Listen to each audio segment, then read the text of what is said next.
State 9-2-1. It is a very warm afternoon, as you might expect. After all, it is early September in the Sunshine State. Temperature right about 90 degrees. San Jose State had some practice sessions earlier this week. Early in the week, it got up around 90 degrees. In fact, a little bit over 90 degrees, I understand, on Monday or Tuesday. So they've had a little bit of experience recently with hot, humid weather. Ordinarily, though, they wouldn't be used to this type of weather. That's right. San Jose in the Bay Area, the San Francisco Bay Area. A lot of sunshine out there, but you have to wear a sweater at night, even in the summer. A lot of California sunshine, but not the humidity like you have here in Florida. San Jose State has had some fine football teams through the years. They have never played the University of Florida Gators, and of course vice versa. They'll be taking their first ever look at one another this afternoon. They did play the University of Miami 2 years ago, and the Hurricanes jumped on them pretty good. They have been to the state of Florida before. Only, I think about 3 players on this San Jose State team started in that ball game against the Hurricanes. Sophomore Ryan Ruland set to kick off, and we are underway with the 1991 season. From the goal line. And down he goes at about the 19-yard line. An 18-yard return. Pete Archie makes the tackle on Barboza.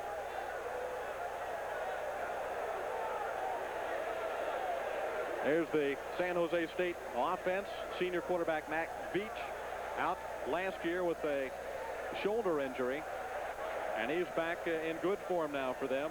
There's their offensive line. Only one starter returned from that group.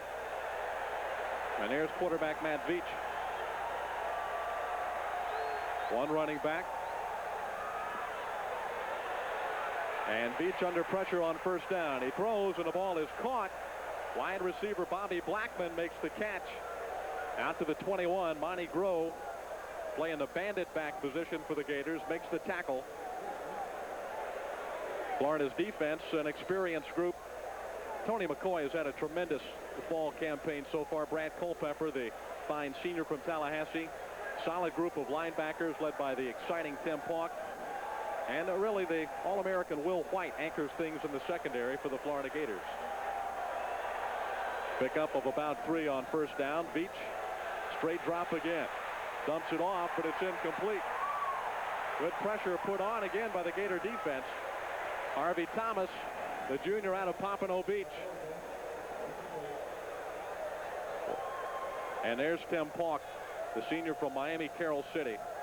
One of the most exciting players in all of college football. This guy should be about ready to make some All-America teams at the end of this year. He's got tremendous speed and had a great season last year for the Gators. That screen pass was well designed. That play was there. He just was not able to deliver the ball to Barboza, the running back. Big third down play, and the ball is fumbled. And it's loose. Brad Culpepper recovers for the Gators at about the 22-yard line of San Jose State. Well, San Jose State had won the coin toss and decided to get their high-octane offense out on the field, but they certainly didn't want to have a critical turnover on their first possession, but that's what happens. Looks like he just lost the handle on the ball. It didn't seem to be knocked out of his hands, and Brad Culpepper, the senior defensive tackle, jumped on the ball. The Gators have fantastic field position after that turnover. Southeastern Conference Player of the Year, Shane Matthews directs the University of Florida offense, that veteran offensive line. San Jose State, a gambling group defensively. You can see him jumping around out there. Matthews with an audible at the line of scrimmage. He's got good protection. He's going deep. Houston with the catch. Houston scores on the first offensive play of the season.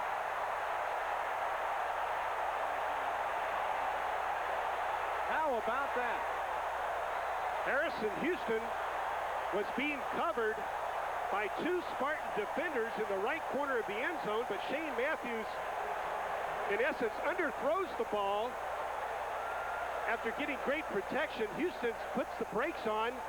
The 2 defenders run by.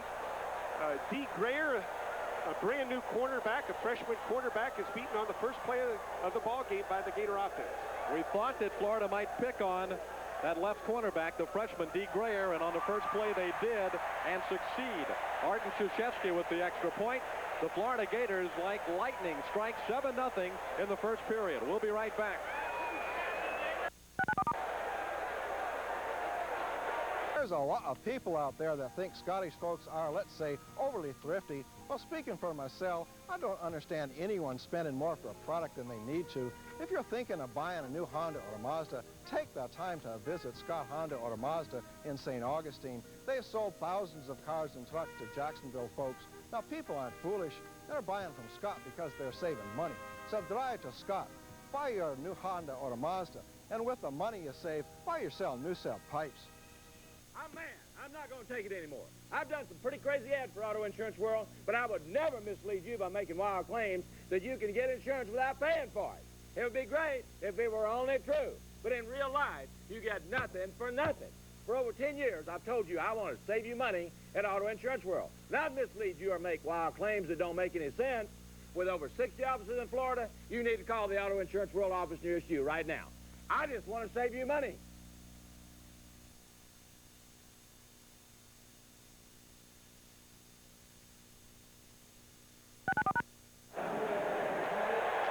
San Jose State was a blitzing defense last year with over 50 sacks, but this time it doesn't work. Look at the protection that Shane Matthews gets as Houston runs the corner route. That veteran offensive line dominating the line of scrimmage on the first play, their first opportunity. The Gators execute, get the touchdown after the turnover. That is a weakness, or at least Florida thought it might be a weakness in the San Diego State defense, the left cornerback, the redshirt freshman. And there's the result. One play, 22 yards, and in 6 seconds, the Florida Gators lead 7-0. Ryan Rulin to kick off again. Charlton and Barbosa are deep. This time it will be Charlton from the 1-yard line. Out near the 20, and then he is really hammered at about the 18. Kevin Carter, the freshman, made the stop for the Gators special teams. Senior quarterback Matt Veach, who was the quarterback for San Jose State a couple of years ago. He played the entire '89 season, completed about 53% of his passes, and threw for over 1,700 yards and 8 touchdowns. Had surgery on his right elbow after the '89 season. Took a redshirt year last year to get himself well again, and now he's back calling the signals for the Spartans. A handoff to Barbosa. One man missed him, second man won't. There's Harvey Thomas again with the tackle. Tony McCoy was back there quickly. McCoy almost had him for a couple of extra yards back behind the line. Well, Tony McCoy had an instant victory at the line of scrimmage. He just penetrated almost at the moment the ball was snapped, was in the backfield, completely destroying the play with his effort. And there comes the Gator defense with their team speed, finishing off the ball carrier. This guy has had a tremendous preseason. Gator defensive coaches think he's going to really take off in this senior year. Second down and about 12 for San Jose State.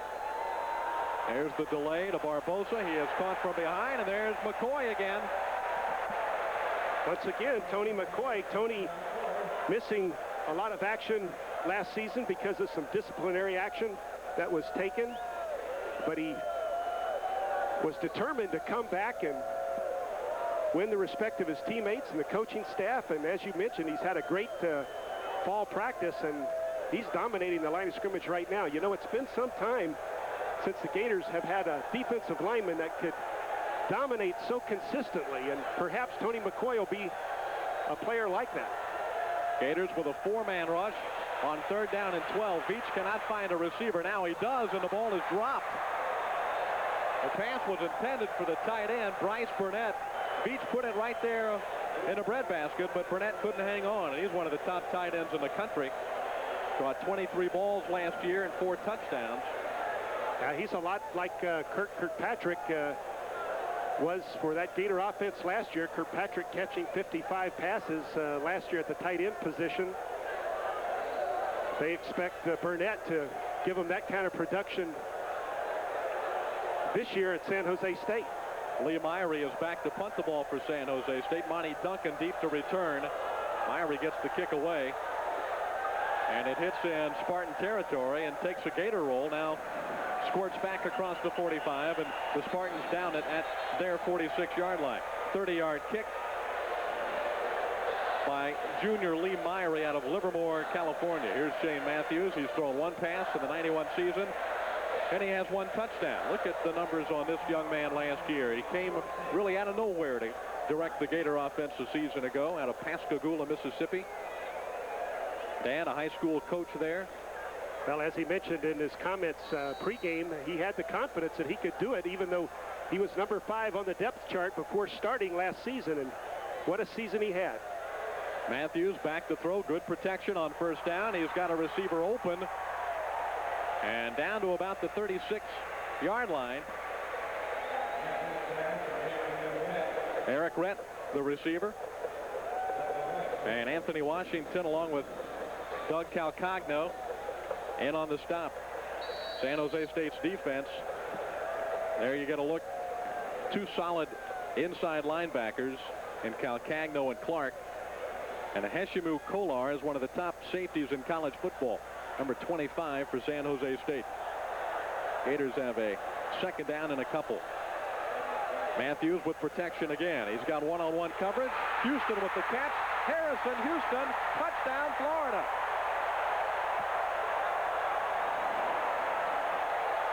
Freddie Smith, their most experienced cornerback, was all by himself out on Houston because there was an all-out blitz. Again, a gamble taken by the Spartans, and that experienced front line of the Florida Gators just stopped the Spartans in their tracks. Look at Shane Matthews with the time he has here.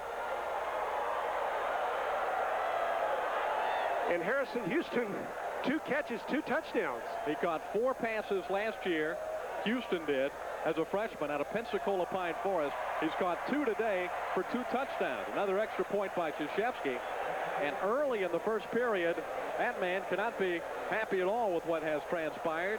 The Florida Gators lead 14-0. We'll be back.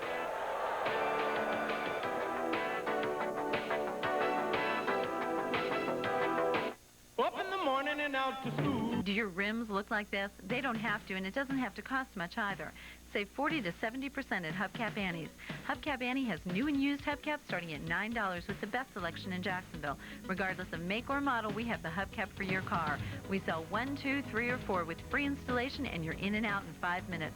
Insurance claims welcome, and shipping is available. Hubcap Annie, 6905 Atlantic Boulevard between Arlington Road and University Boulevard, or call 725-8883.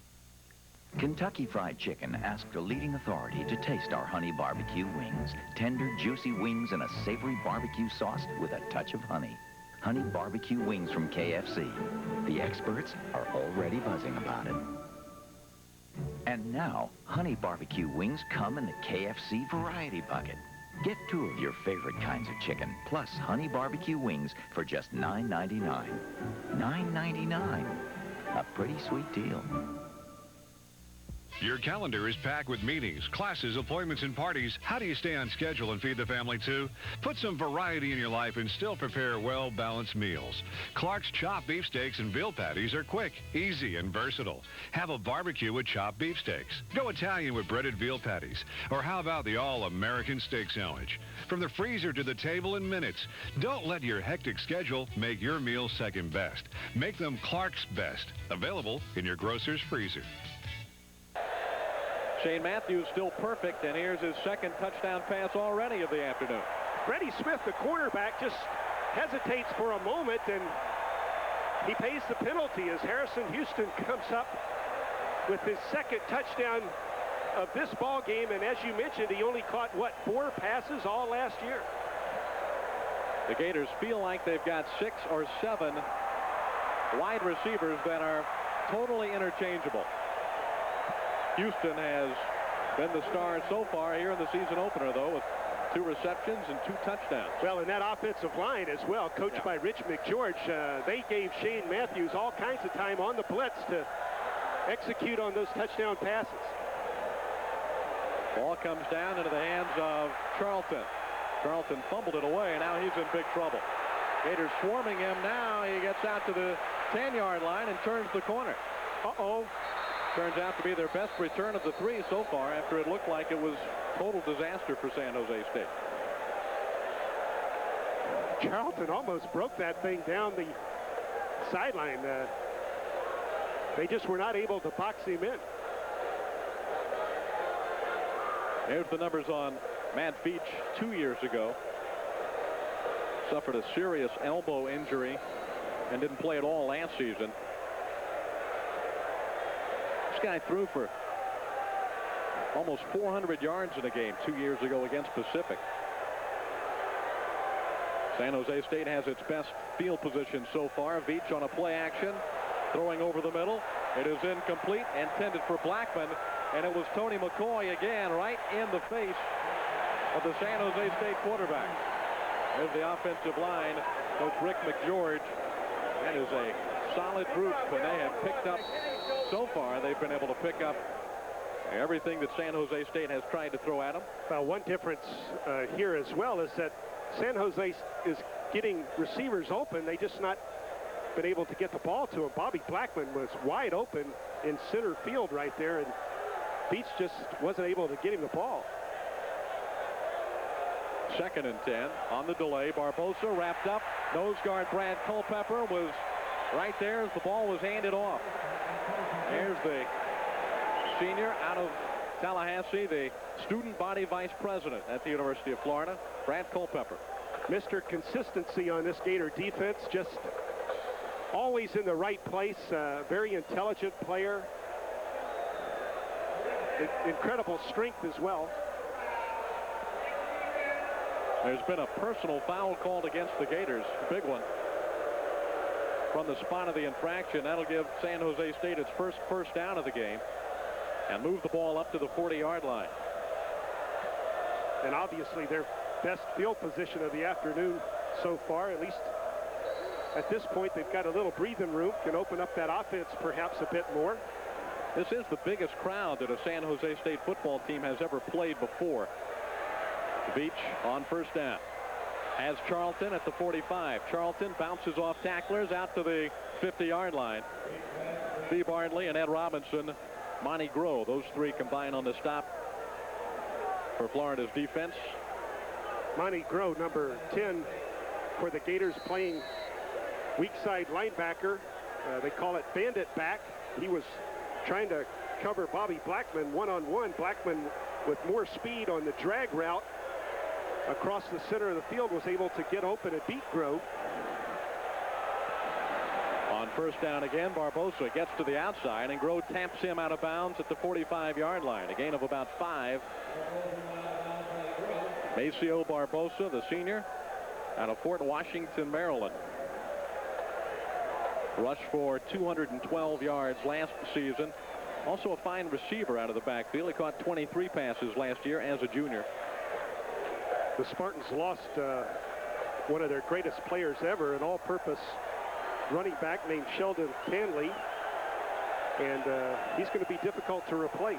Canley was drafted by San Francisco in the 7th round of last year's NFL draft. Beach going deep. He's got a man open, and the ball is caught. Touchdown, San Jose State.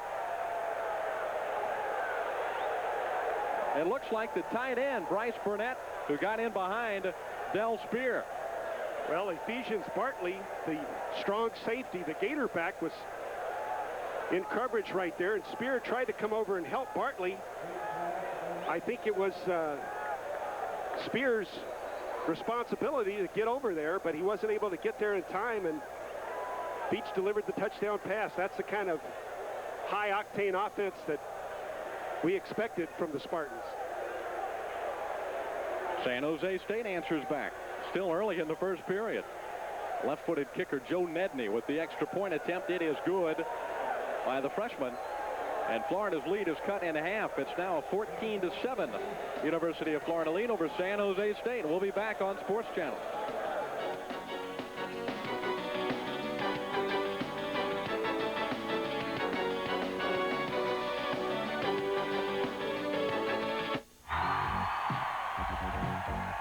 The world's greatest bodybuilder, Lee Haney, winner of 7 straight Mr. Olympia titles, beating Arnold. Whenever you're hungry, there's time for Rave. For real and rich filling, for great crunchy taste. Rave, that's rich filling. Rave, that's great taste. Rave, the great crave.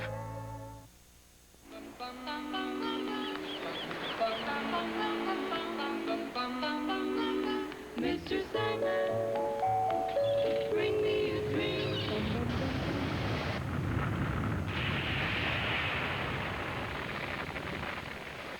Jeep Wrangler Renegade. It's not just a dream anymore. Get the advantage at your Florida Jeep and Eagle dealer today.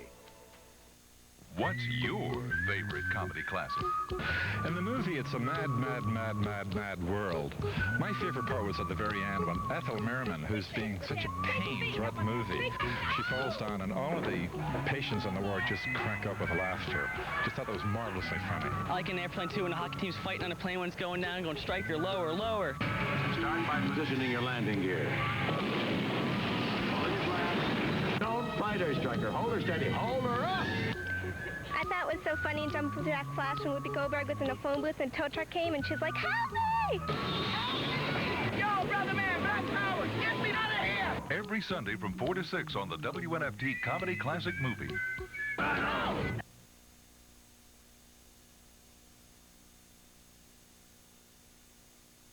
623, only on Sports Channel, home of the Gators. Check local listings for Sports Channel and Gator Vision coverage in your area. Joe Nedney, the freshman, will kick off. Local product out of San Jose. There's the scoring drive by the Spartans. Very impressive. Their explosive offense really gets in gear. This is Houston from the 10-yard line. Harrison Houston, who has 2 touchdowns already today, not this time. On the 3rd time he touches the ball, a 15-yard return out to the 25. Michael Williams was there to make the tackle for the special teams. Shane Matthews getting set for another offensive series for the Gators, but first let's go to Steve Babick on the field. David, so often you read about this, Shane Matthews, a product of the system. Well, maybe here at the University of Florida, maybe Shane Matthews is a system of the product. Maybe he's the guy that's making everything go. He's made 2 great audible calls, resulting in 14 points. Matthews with 2 receivers right, 1 to the left. Play action, Matthews over the middle. And the ball is caught out to the 46-yard line. Alonzo Sullivan, the converted quarterback, senior out of Largo. Matthews is still perfect. That one goes for 22 yards. Now, one of the question marks coming into this 1991 season was what kind of performance the Gators would get from their wide receiver core. The top 3 receivers in terms of receptions caught last year have graduated, and Alonzo Sullivan gets his chance to shine and does a nice job. Harrison Houston, obviously a great performance so far. 2 receptions, 2 touchdowns, but a young receiver core that Shane Matthews will be working with this year. Matthews under pressure, and unloaded quickly. Looking for tight end Terrell Jackson. Linebacker blitz got Matthews in a bit of a hurry that time. That's his first incompletion of the afternoon. 9:25 left to play in the first period. Florida 14, San Jose State 7. Greg Keller would be starting at tight end, but he's out with a broken collarbone. So Terrell Jackson is getting the call at the tight end position this afternoon. Matthews has Rhett open over the middle. Rhett picks up about 7 yards across the midfield stripe to the 45-yard line of San Jose State. Rhett caught 22 passes last year in his freshman season. Shane Matthews once again just getting all kinds of protection. This time dumping off to Eric Rhett. He doesn't get greedy, and the Gators come out with a no-huddle offense, calling the play at the line of scrimmage. The Gators have not run a running play yet in this game. Last year they were 51% pass, 49% run, a well-balanced attack. Short drop. There's Sullivan, who takes quite a jolt but has the first down if he's still got the football. That was quite a lick delivered by Dee Grayer, the redshirt freshman out of Santa Rosa. A walk-on last year, now on scholarship. He got burned by Houston on Florida's first touchdown, but just made a nice hit on the Florida Gators wide receiver. But you couldn't play the cornerback position any better than this. He was playing a little soft initially. That's why they checked off to the quick pass, but then he came up and really delivered a great hit. Here's the first running play, a draw on Rhett. And Rhett fights his way to the 36-yard line of the Spartans. Tackle made by nose tackle Kevin O'Connell. A lot of junior college transfers on the San Jose State University football team. That's typical. Look at Eric Rhett. David, that's typical, I think, of California universities. They got a great junior college system out there that we don't have here in the state of Florida. So many times there'll be a great turnover of personnel because of the influx of juniors that are coming in from the junior college system. On second down, fullback Dexter McNabb with his first carry of the 91 season. He's close to the first down marker, about a yard shy.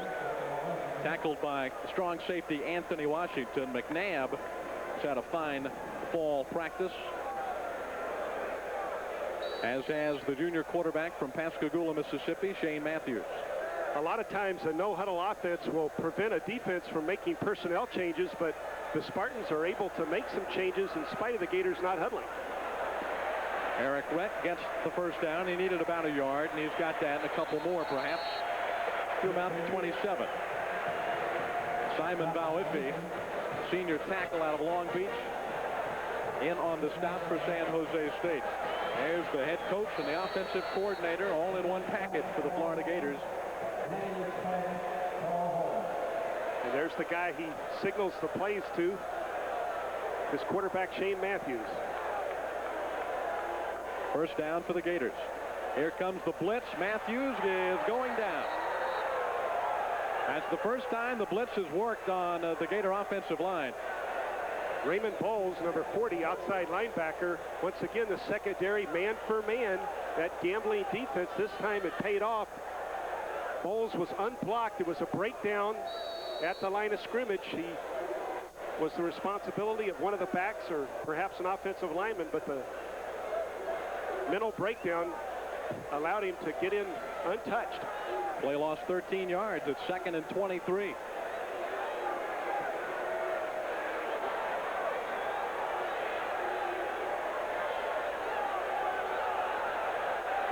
Matthews again changing the play, and apparently didn't get the play off in time. It'll be a delay of game against the Gators.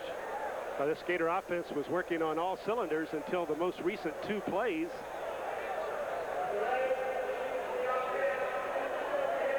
This drive had been well executed up to the most recent two plays, and then the middle breakdown, and then Matthews failing to get the ball off before time expired. And now San Jose State has pushed the Gators back towards that 50-yard line. Still second down, but now 28 to go for the first down. Matthews has protection this time, and he finds Rhett. And Rhett gets back to the original line of scrimmage. Knocked out of bounds by Grayer at the 27. An 18-yard play. Well, the linebackers matched up with Eric Rhett, Chris Clark, number 22. And one thing you'll find with this San Jose State team is that they have excellent team speed, but on this occasion, Rhett, the running back, a little too much speed for linebacker Chris Clark. Although Clark was closing on him, Rhett was able to get a step or two, and Matthews delivered the football to him. Play action. Good protection. Man open. Incomplete at the 6-yard line. Pass was intended for Aubrey Hill, the freshman out of Miami. Matthews just, as you saw him, I think, tap at his chest to indicate that it was his fault on this. Aubrey Hill was there. We mentioned this new Gator receiver core. Aubrey Hill could have come up with a great catch right there. It did hit his hands. It would have been an outstanding catch, but the young redshirt freshman unable to make the reception, and here comes Mr. Consistency, Arden Krzyzewski. He's only missed 4 field goals in his career. This will be a long one for Krzyzewski. And remember, that goalpost is 4.5 feet smaller. 43 yards out. It had the distance, but is off. Off to the left. 43-yard attempt, no good, and the Gator lead is still 14-7 with 5 minutes and 54 seconds left to play in the first quarter. So the Gators now on their 3rd offensive possession, unable to put points on the board. They scored touchdowns in their first 2 possessions. San Jose State will be coming on for its 4th offensive possession of this first period. And they scored on their last possession. The touchdown pass from Matt Beach to tight end Bryce Burnett. San Jose State worked and trying to get ready for this large crowd as best they could with some simulations. They wore road jerseys all during their preseason workouts. Anywhere they went, they tried to simulate crowd noise during practice sessions. And I'm not sure if you can simulate what happens here at Florida Field. Flags down. The pass is caught by Bobby Blackman. The penalty flags were thrown. T. Bartley on the tackle. Bartley at the Gator backer, strong safety position. The Gators have had a personal foul penalty called against them. This one looks like it's going to go the other way. Still first down. The Gators accept. The ball is marked back to the 21-yard line. I believe that's the first penalty of the game for the Spartans. As we've already seen, Terry Shea's ball club will use a lot of different offensive formations. They'll shuttle receivers in and out of the game. Beach back to throw. And that pass is deflected and almost picked off near the line of scrimmage. I think it was Harvey Thomas, number 98, that got a piece of it. Yeah, it was Harvey Thomas deflecting the ball at the line of scrimmage. Of course, he's replacing Mark Murray and Huey Richardson at the defensive end position. Those seniors have graduated, so we've got some new starters at the defensive end positions. Actually, we've got a new defense with Coach Ron Zook coming in as the defensive coordinator and running a 4-3 defense. A handoff to Leon Hawthorne, the fullback. Got a couple of yards. McCoy and Brandon in on the stop. Tony McCoy, quick as a cat, slowed him down in the backfield. And then the teammates converge. There's an injured player on the field. Boy, McCoy looks outstanding early in this football game, and not surprising to Florida coaches who have seen him really come on in the last year. We're going to take a timeout and be back to Florida Field momentarily with our score: the Gators 14, the Spartans from San Jose State 7.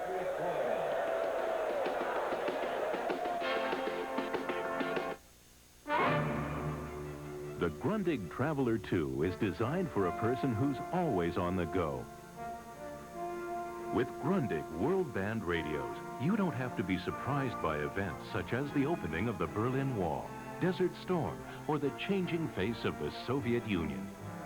The Grundig Traveler 2 incorporates full-size features, including multifunction digital alarm clock, 7-band AM/FM shortwave radio with a multifunction LCD display, world time selection switch, and earphones. The Grundig Traveler 2. Call 1-800-841-0300 with a major credit card. Or send check or money order to Grundig Traveler 2, P.O. Box 4670, Omaha, Nebraska 68104. Grundig, your ear to the world. Planning. Where'd I get the capital to start this business with my daughter? By investing for the long haul. And forget full commission brokers. I called Charles Schwab. Munis, mutual funds, blue chips, and I save plenty with Schwab's low commissions. Every day I tell my daughter, think long term. Make your own decisions. Be your own man. For a free Schwab Fact Kit, call toll-free 800-841-0300.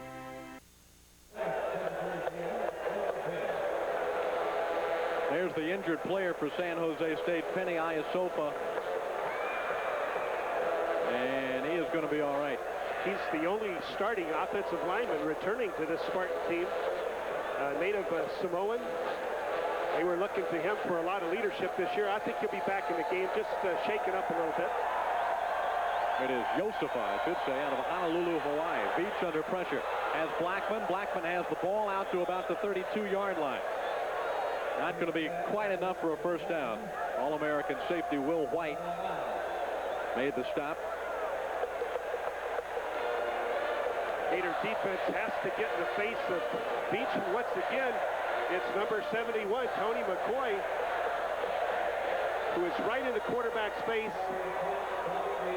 Although he is able to deliver the ball downfield, they don't pick up the first down because of the pressure. Myrie back to punt for the second time. Monty Duncan from the 26. Out near the 35-yard line. Beautiful high punt. 38-yard kick and about a 6-yard return. Let's check in again with Steve Babbitt. David and Jim, when both teams go out on offense, they each have their own set of footballs. This one here, you can see it says Gators 1991. The last incompletion Shane Matthews threw to Aubrey Hill, he knew right away it wasn't his ball. And you could tell right away he had a San Jose State football. That's how the ball felt in his hands. He knew right away it wasn't the right ball. He made a point of it to tell the ball boy that he had to get the right ball in his hands. Back upstairs. Matthews has made it work today for a couple of touchdowns already in the first period. The pitch to Rhett, looking for the corner. Good yardage on first down. May have another one out near the 45 before he is pushed out of bounds by linebacker Chris Clark. Crowd of around 80,000. Not a complete sellout here, but you can bet your final dollar that next Saturday night when Alabama comes in here, they'll set all kinds of state records for attendance. David, you talked about Eric Rhett getting outside. It was Terrell Jackson at the tight end position that allowed him to do so by throwing an excellent block at the point of attack on that right side. Looked like it might have been a mix-up in the backfield, but Rhett squirts to the outside again and gets about 10 more yards. Dee Grayer made the stop. A lot of times the handoff to the tailback in the deep eye set, or when he stands alone 7 yards behind the line of scrimmage, the play is really not designed to go to any specific area. It's designed to let a guy like Eric Rhett pick his own hole. That time he saw that he could bounce outside to the right, and that's where he went. That play can really break in any direction. The offensive linemen just have to get in somebody's face and allow him to run. The blitz is on, and Matthews dumps the ball. The nearest man to the football was big number 73. That's offensive guard Jim Watson. And he was ducking. He didn't want the ball to hit him in the helmet. And Matthews saw a blue jersey and just flipped it in that direction.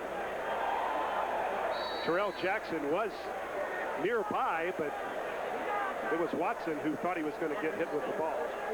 Yeah.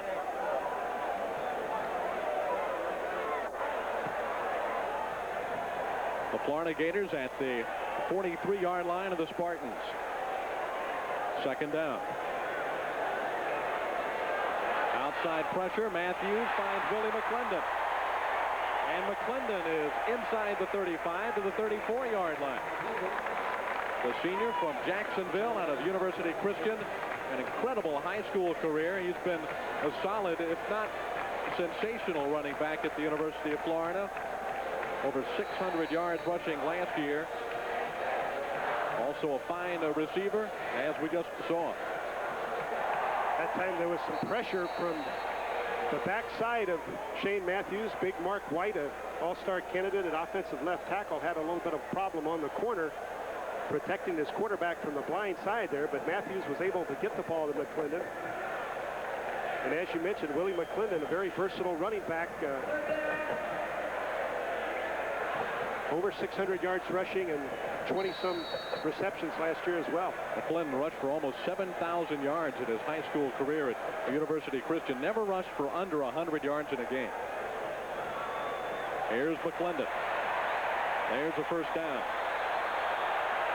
Inside the 30 at about the 29. A little shoving going on. Doug Calcagno, senior linebacker, an exciting player for San Jose State. And there's a guy that can make things happen. Anthony Washington had 8 quarterback sacks last year from his strong safety position. He is really the guy that they go to try and shake up the other team's offense. And we haven't seen much of Washington so far today. The Gators have picked him up well. You wouldn't think a guy 5'7" could get so many sacks, would you? First down. Matthews splits 2 defensive players. They'll have to keep it now. And tiptoes out of bounds at about the 21-yard line. Well, there was some stunning by the Spartan defense at the line of scrimmage, and they were able to free themselves and for one of the first times in this ball game put some pressure on Shane Matthews. Right now he knows he's in trouble, and he uses his athletic ability to dodge a couple of bullets right there, bounce outside, step niftily down the sideline, and then avoid the hit at the last second by Washington. Nice little pirouette out of bounds, avoiding Washington's tackle. Second down and short. Penalty flags fly as McClendon bounces to the 15.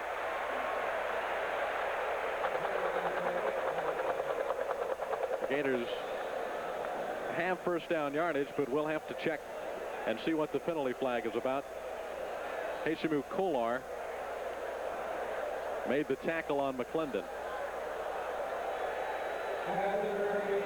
But it looks like this one on the defense might go against San Jose State, and the Gators will refuse the penalty.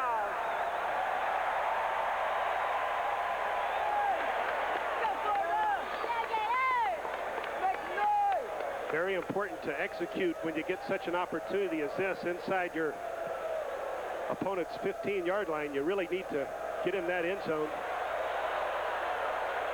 McClendon running hard was knocked down by Chad Carpenter. Defensive tackle. McClendon running behind the left side of the Florida line. Mark White, Hisham Ishmael. 2 experienced offensive linemen. Only one new member of that starting group. If you look at Chad Carpenter, a junior out of Coronado, California. Jim Watson, the only new member of the starting offensive line for the Florida Gators, the right guard, number 73. Matthews steps up, looks for the end zone, and Harrison Houston, and there must have been some miscommunication there as the pass was overthrown. And some contact in the end zone with Freddie Smith, the cornerback, in Houston. Well, I don't know if there was miscommunication or Freddie Smith just played awesome defense right there, but he wasn't about to let Harrison Houston get to the corner on him. Shane Matthews thought Houston was going to break to the corner, but he was not able to do so because Freddie Smith had position on him.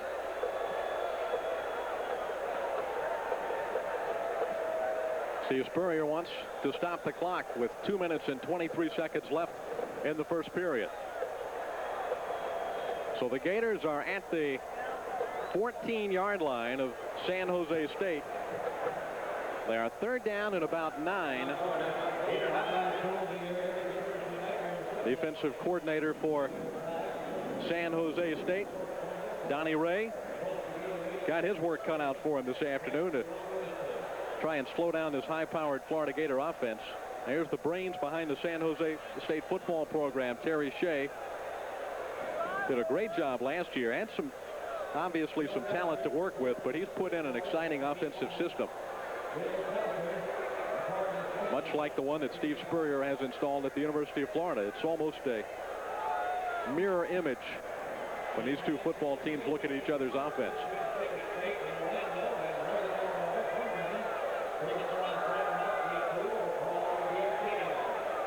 Shane Matthews has done a lot of work to improve his game in the offseason, and we talked with him earlier about those efforts by Shane Matthews. thing is my arm strength. I don't have the strongest arm, but I can get the ball where it needs to be when it needs to be there. But, I've worked hard this summer, trying to get faster and bigger and stronger and just, basically try to get my arm much stronger. Strong enough last year to throw for almost 3,000 yards. And you don't see many quarterbacks with bulging biceps anyway, though. You know that? You're right. Here comes the blitz. The inside linebacker picked up beautifully by Willie McClendon. And Matthews manages a couple of yards. Great play by McClendon. Raymond Bowles finally made the tackle, but if Willie McClendon had not picked up the blitzing linebacker, then that would have been painful for Matthews and would have been a loss of about 7 or 8 yards for the Gators.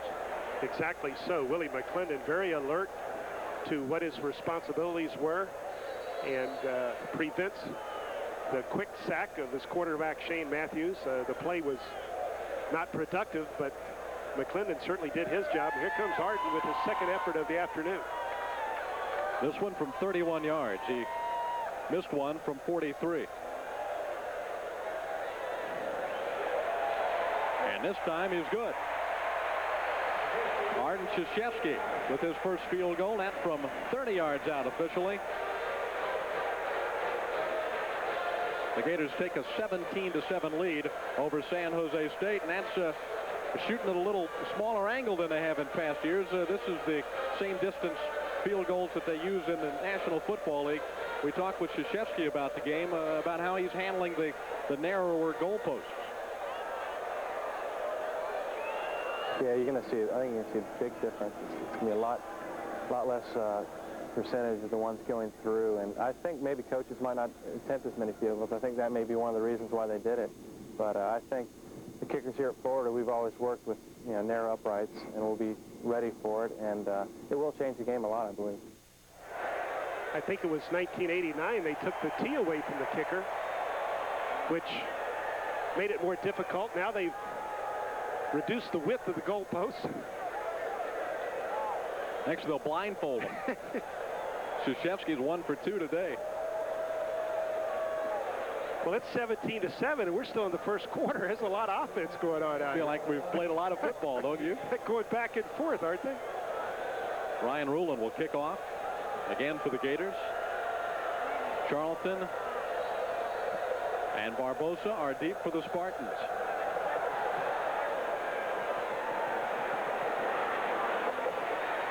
Maceo Barbosa brought down as he crosses the 20, and penalty flags fly. Tackle was made by Kevin Freeman.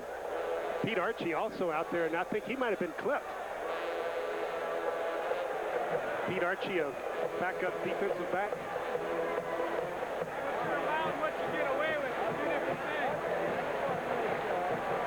He's pointing in the direction of the Spartans. Let's see what happens here. Referee Robert Rougeau. Personal foul, flip on the right, first down. Look at the left of your screen. You'll see Pete Archie right there, number 6, breaking down, and he's just hitting the back, but he's still, as I mentioned, helps make the tackle while he's being flipped. The Spartans in a real hole right here inside their 10-yard line. Gators have just completed another scoring drive. They've scored points on 3 of their 4 possessions now in this first period. Time running down in the first period. Beach from his end zone. He's got a man open, and Burnett, the tight end, makes the catch and holds on to the football after he is really racked up by Del Spear. Well, that's the same play on which Burnett scored his touchdown. He beats the Gator back, B. Bartley, number 44, who has him man for man. In essence, he's the strong safety.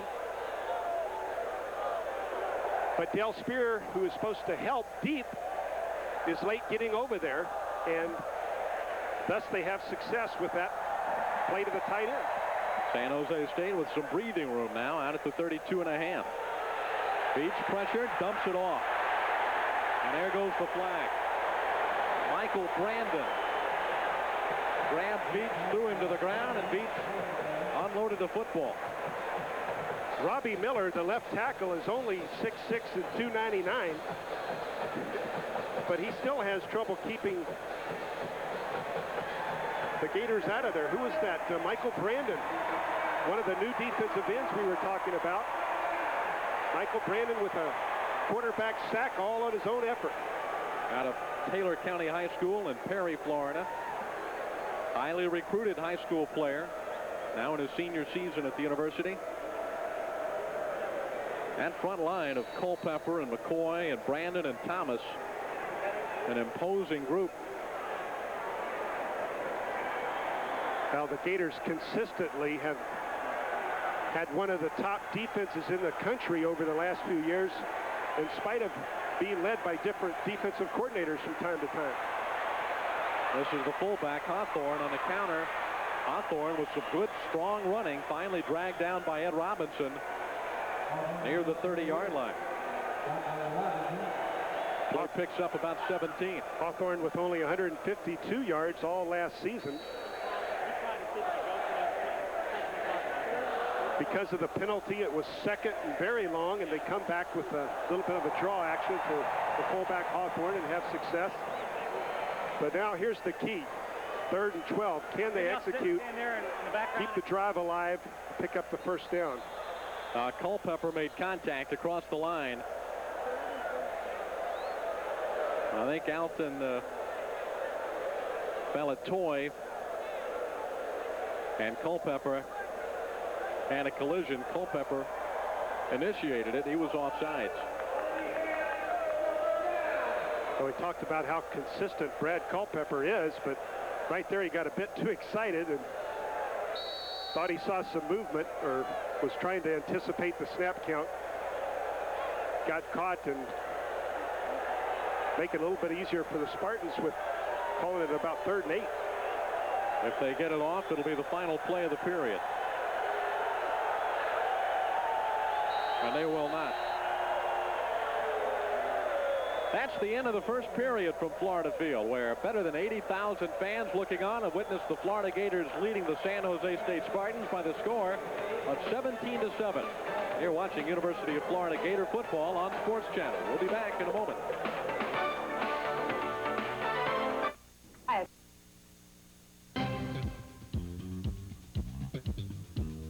You're closer than you think to a Hull Chevrolet Jeep. From the west side, and I came to Steve Hall because I like the business. And I came from Mandarin to buy my car at Steve Hall Chevrolet. I live in Southside, and I came to Steve Hall after shopping around at many other lots. I live over in Arlington, and I came here to Steve Hall Chevrolet and heard of their good reputation, and this is where I wanted to buy my car.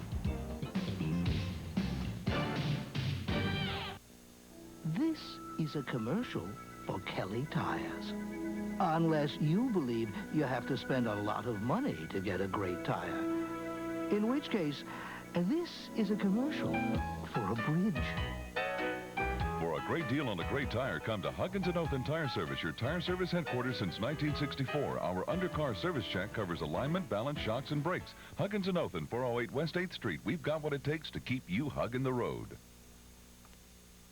Difference there is in life insurance rates from one insurance company to the next. For instance, if you're in good health and don't smoke cigarettes, Garden State Life Insurance may be able to save you as much as 50% off the cost of your life insurance. That's right, 30, 40, 50% off what you'd have to pay for a comparable amount of coverage elsewhere. And not just this month, but year after year for the rest of your life. Savings like that are well worth looking into.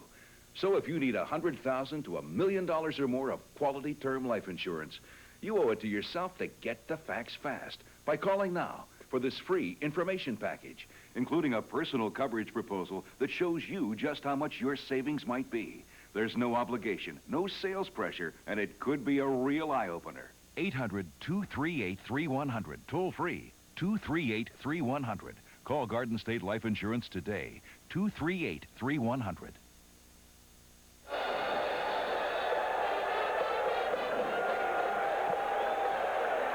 Second period begins from Florida Field. San Jose State, big third down play from their 35. Beach had a man open That would have been a first down, but Brooks couldn't haul it in without stepping out of bounds to do so. So that'll bring up fourth down.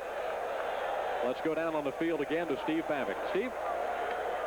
There was talk about Trey Everett's status. Trey has a pulled hamstring. He dressed, he did the pregame warm-ups. They thought he might be able to go, but Trey could not get loose. So Dr. Peter Delicato said that to play it safe, they decided to hold Trey out. I don't think you'll see Trey Everett in this game today, but he has dressed. Back upstairs. Everett, the junior out of Washington, D.C.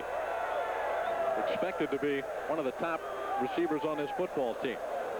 Ball is kicked away by Lee Myrie.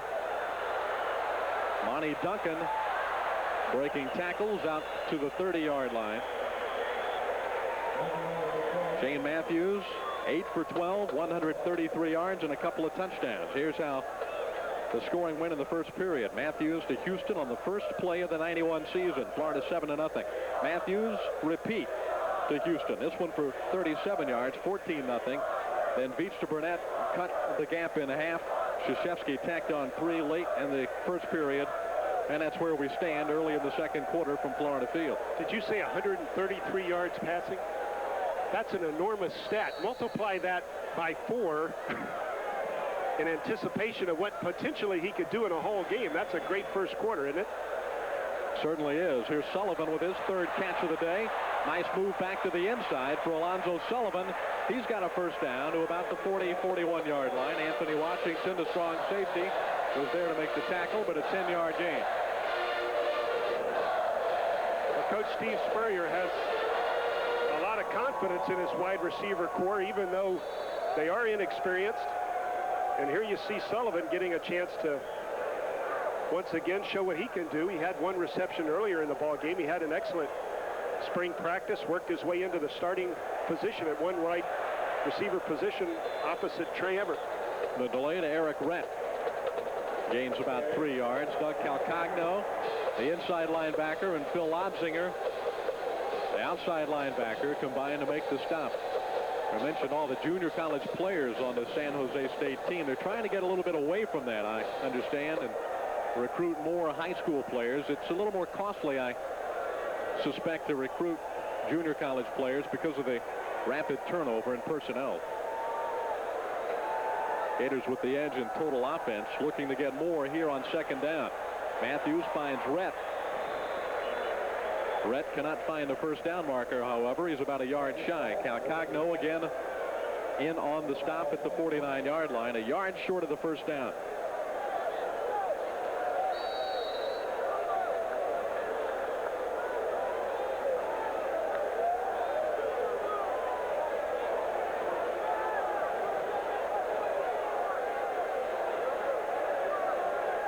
Third and 1.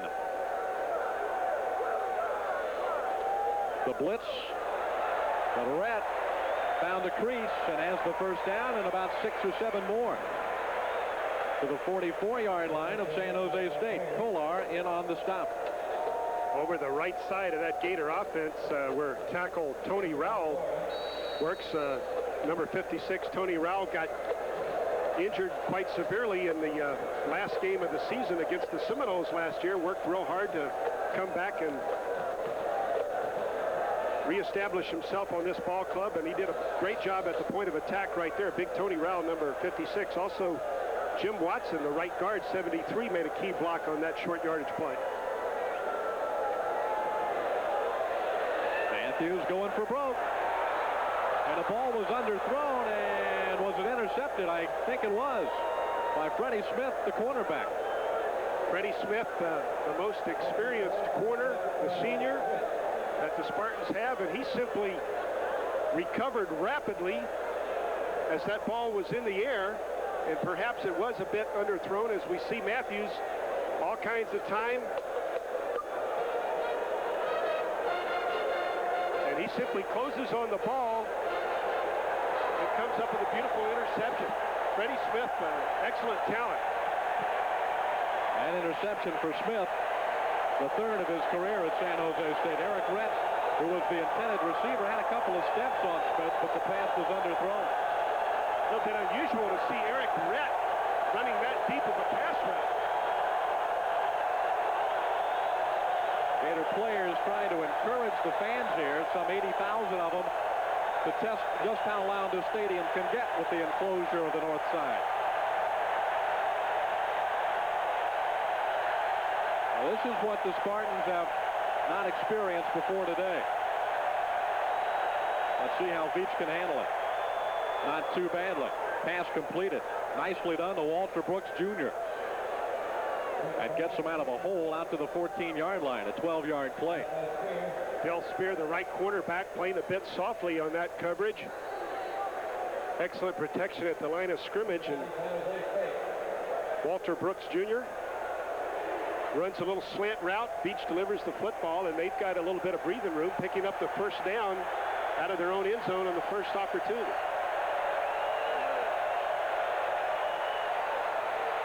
And off to the tailback, Ellerby. And Ellerby fights his way for another first down across the 25 to near the 27 or 8. Another 12-yard play. Two great plays by the Spartan offense. One a pass, the other a run. They dominated at the point of attack right there. A gaping hole on the right side. A well-balanced attack. Again, look at the blocking. Carlton Miles, the inside linebacker, gets caught inside. Monty Grove gets blocked. Will White gets caught up in the blocks. Finally, a cornerback makes the tackle. Dump off to the fullback, Hawthorne, and Hawthorne is grabbed and held by Carlton Miles.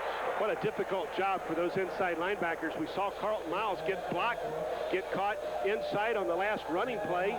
Then he comes back and has to break through and defeat the screen pass, which he did, making a beautiful tackle, just destroying the screen. Carlton Miles, inside linebacker,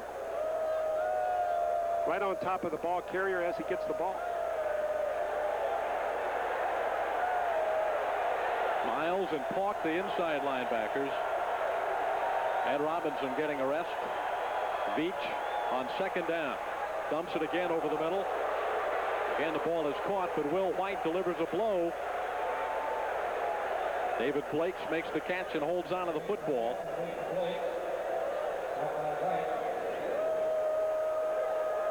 That'll bring up third down, and San Jose State still needing about 5 yards for a first down.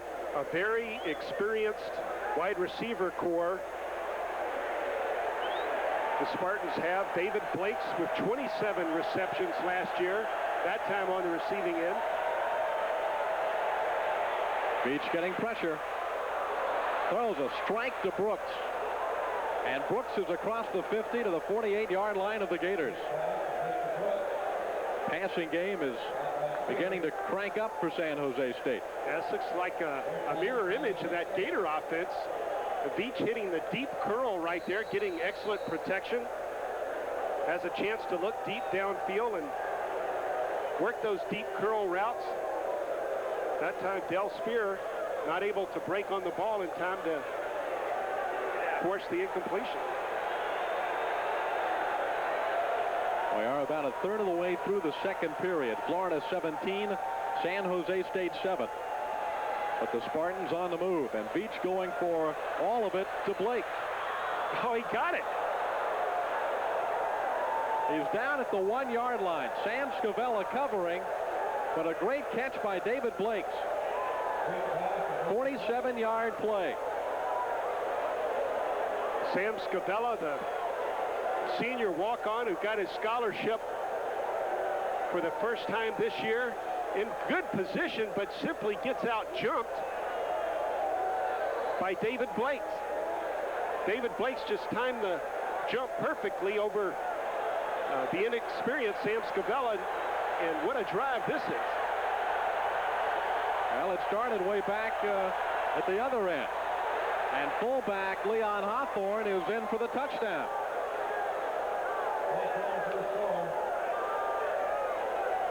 Hawthorne scored 4 touchdowns last year. This is obviously his first of the 91 season. It cuts the Florida lead to 17-13, and the extra point still to come. Just a beautifully executed offense right there. Deep pass routes, excellent protection, quarterback delivering the football. And there's an excited head coach, Terry Shea. Nedney's extra point is through. And a crowd which was buzzing about 10 minutes ago is suddenly hushed. It's the Gators 17, the Spartans 14. We'll be back.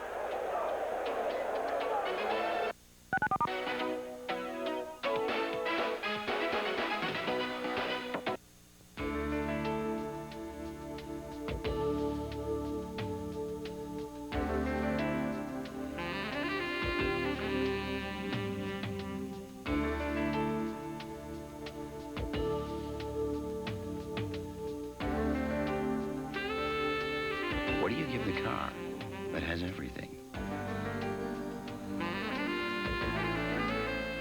Get the advantage at your Florida Jeep and Eagle dealer today. It happens to everybody. It's been a rough day. Then your husband comes home and brings some of the guys to watch the game. The kids are getting restless. What can you feed them? When you need to make something good, something fast, it's time for Clark's chopped beef steaks. Take them from the freezer, pop them in a pan or on the grill, and you've got a delicious and inexpensive meal in just minutes. So don't worry when those unexpected guests arrive. It's Clark's to the rescue. Clark's chopped beef steaks and veal patties, a delicious and easy meal in just minutes. Something tells me that you're not telling me everything. You've been holding that secret in way too long. It's time you opened up. Come on, tell me. You know you'll feel better. Tell all your secrets to some of America's hottest women. Talk about anything you like. Calls are just $2.50 per minute, 10-minute minimum, for adults only. Call, and tell me about it. I can hardly wait for your call.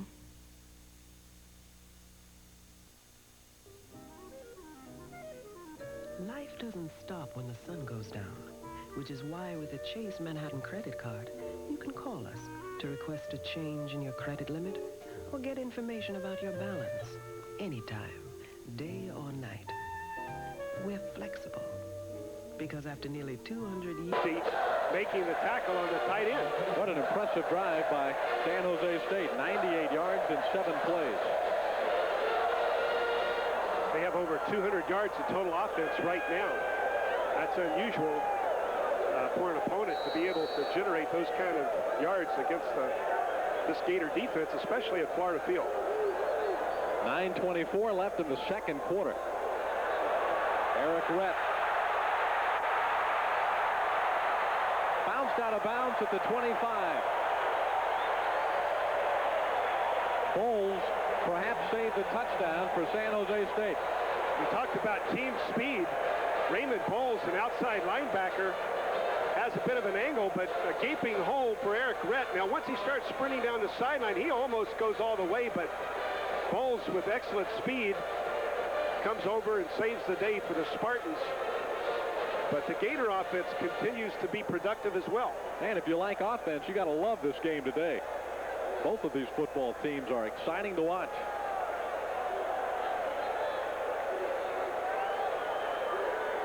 Willie McClendon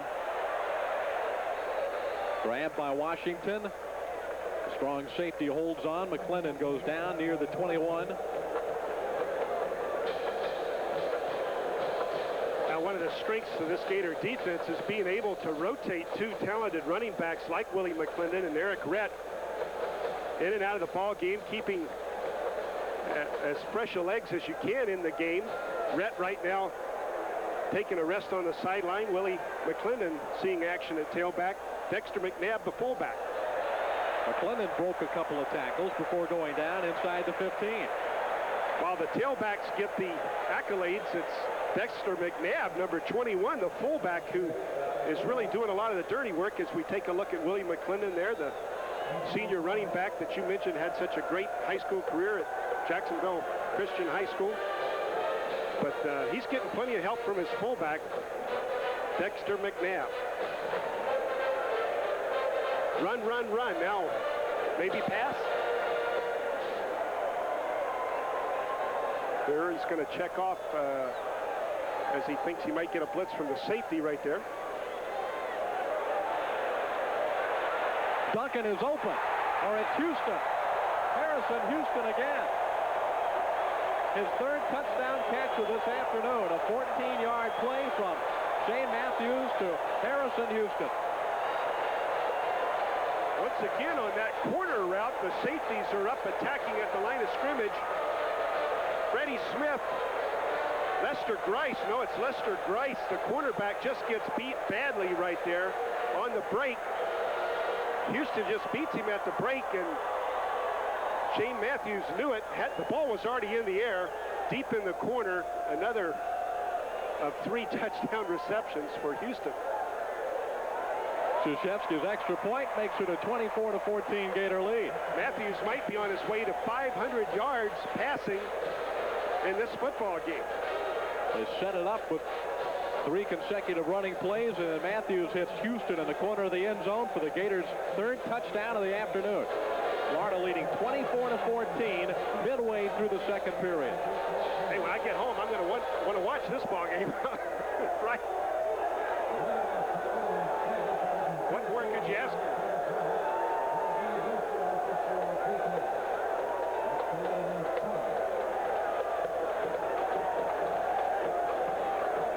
Well, the crowd is certainly enjoying it, those that are in attendance. We got better than 80,000 fans here. It's a new school record. A beautiful afternoon.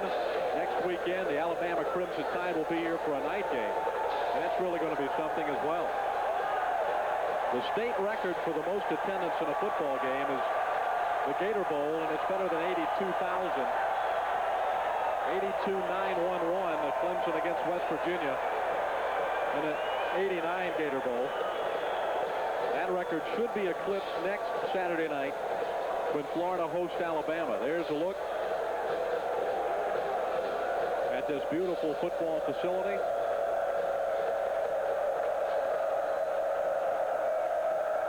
Florida 24, San Jose State 14. Ryan Rulin kicks it away. Ball gets past Barbosa. They'll have to sit on it. Now Barbosa's coming out and wishes he hadn't. And he didn't have to. He didn't have to. When you muff the ball, you never have possession of it. You simply muff the ball. You can sit down in the end zone with it, but he forgot that, and in his panic, decides to run it out. Now, he can simply fall on the ball right here, and it'll come out to the 20-yard line, but he loses his poise for an instant and thinks he has to run it out. And now they're back on their 6-yard line. Of course, this didn't slow them down much on the last drive. They came out throwing on their last possession and quickly pushed the ball up the field.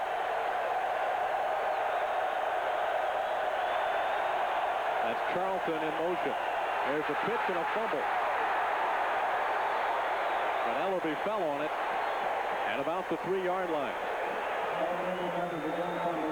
Michael Brandon on the outside right there from his right end position. He's responsible for turning that play inside. They tried to pitch to the offense's left and get outside of Brandon, but unable to do so, mainly because that big guy was in the way. Most teams line their tight end up to the right side, but San Jose State is more of a left-handed team. They'll line up their tight end to the left side more times than not, as Bryce Burnett is on this play. Ellerby shakes loose of a couple of tacklers and fights his way out to around the 7. Not quite back to the original line of scrimmage. Carlton Miles, the junior linebacker, Monty Grove, Harvey Thomas, all there to make the stop for the Florida Gators. There you see Michael Brandon and Tony McCoy. Once they take care of their own responsibility, they simply turn and pursue as quickly as possible, trying to get to that football, cut down the angle to the ball carrier. Carlton Miles made the tackle, but a lot of pursuit by that Gator defense. Everybody has to hustle to that football if they're going to stop a potent offense like this. 3rd down play. And penalty flags thrown. I think a delay of game against San Jose State. Well, when they were backed up in this, or near this south end zone on the last occasion, the noise didn't bother. Delay of game against the offense. Half the distance. 3rd down. But this drive, they've just misfired on each play and finally come up with the failure to get the snap off in time. due in large part to that crowd noise coming from that south end zone. San Jose State needs to give themselves a little room here, because if they don't get some yardage on this play, they'll be punting from the back of the end zone. The pass intercepted by Carlton Miles. Touchdown, Florida. Matt Beach does not see Carlton Miles at all. Number 31, inside linebacker Carlton Miles, just is reading the eyes of Beach, who looks at his receiver from the very moment the ball was snapped. And Beach never saw him at all. Maybe Miles perhaps faked a blitz and then stepped away from the line of scrimmage, and Beach relaxed for a second, thinking that Miles was not going to interfere with the play, but hit him right in the numbers with it, didn't he? Certainly did. Miles won the starting job this week away from Ed Robinson, who had held that position alongside Tim Pauk. Krzyzewski's extra point. Once again, it's good. And the Gators take a 17-point lead over San Jose State with 6:34 left to play in the second period.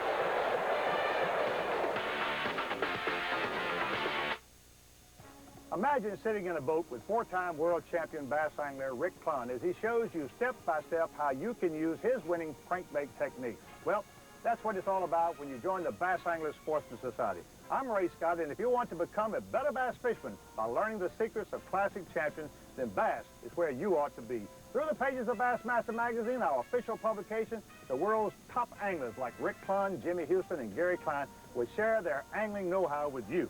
And as a member of Bass, you'll get 10 big issues a year, packed with how-to articles showing you the tips and techniques that keeps the winners on top. So join Bass today, and I'll send you this free tackle pack. Call 1-800-841-0300 now to join Bass and get your free tackle pack with Berkley's Power Worms, Cordell's Neon Spot, Berkley's Trimax line, plus your free copy of Winning Secrets of the Classic Champs. With your $15 paid membership, you'll also receive 10 big issues of Bassmaster Magazine and full membership credentials. Call 1-800-841-0300. Do it now. With the summer games less than a year away, keep yourself up to date with Team USA as they prepare to challenge the world in boxing, gymnastics, volleyball, and more. U.S. Olympic Showcase. See it exclusively on Sports Channel America. Williams, Orndorff, Ray, the Power Twins. These are the lean, mean wrecking machines of the Universal Wrestling Federation. See it exclusively on Sports Channel America. There's the score. We're still in the second period. Look at all the points that have been put up here by these two football teams. And here's how the last ones came about. You see Carlton Miles hesitating at the line of scrimmage, faking the blitz, and then he simply falls back into his area of responsibility, cuts in front of a poorly thrown pass by Beach. I know he wants that one back. He wanted it back the instant he released it, but Miles comes up with a touchdown. You know, even though there are 80,000 plus fans here, I'll bet the concessions aren't selling many drinks and hot dogs because no one wants to leave because they're afraid they'll miss a touchdown. Long kick and bobbled by Charlton. He'll stay there. Stay down. There you go. That's right. Let's check with Steve Babick again. Steve? You know, if you look at the flags over the south end zone scoreboard, they could be blowing one way. But then if you focus in on the little flags that are above the goalpost, the guys that the ones that the kickers will use, they may not necessarily be blowing the same way. Brian Rulin and Artie Krzyzewski have told me that they're really being educated today about the airflow down on field level because it's not the same as what they see with the flags high atop those scoreboards. So that's something that those guys, these first few home games, will be educated on. Well, those poor kickers, we were talking about them being at a disadvantage anyway. Now the flags are confusing them. We have a new quarterback for San Jose State, sophomore Jeff Garcia. He pitches back to tailback Sean Ellerby, and Ellerby steps out of bounds at the 25-yard line. Garcia, 6'1", 185-pound sophomore from Gilroy, California. He transferred from Gavilan Junior College. Played for his dad there, Bob Garcia. Yeah, you know, growing up with your dad being a football coach, he's extremely knowledgeable about the game. It was a toss-up, really, between Garcia and Beach, who would start this game earlier this week. Beach got the decision based on experience, but Garcia has done an excellent job all fall, and they have a lot of confidence in him. Leon Hawthorne, the ball carrier, picks up the first down. Matt Beach now setting plays in from the sideline to this young man, sophomore Jeff Garcia. He also is a pretty good scrambling quarterback. He ran for 584 yards last year in junior college and 4 touchdowns, so keep an eye on that aspect, which should suit this football team well against a Florida defense that is very quick and likes to blitz a lot. There's Leon Hawthorne, the injured fullback. Looks like he's just a bit winded. He'll probably go out for a few plays and get back in there. Some substitutions along the Gator defense as Hawthorne hobbles off the field. Myrick Anderson has come in to play the bandit back position.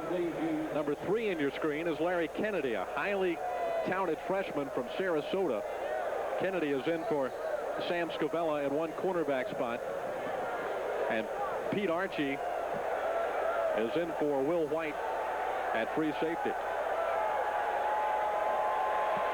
There's the scrambling ability of Garcia, but he underthrows his intended receiver, David Blakes. And that will bring up second down. So that running ability that you mentioned, David, bought him a little extra time right there, but he just didn't take his time on his delivery and underthrew Blakes just a little bit, but that running ability is going to stand him in good stead when he's under pressure, because he can escape the pressure and still get the football downfield. Good move, though, I think, to go with the senior Veach, who had been there before. Veach started the season opener 2 years ago at Arizona State, so he's seen big-time college football in a big crowd. Garcia doesn't like what he sees and calls time. And Veach will probably be back in. They'll probably continue to alternate these guys throughout this ballgame. San Jose State calls timeout. We've got 6:06 left in the second quarter, and the Gators up by 17.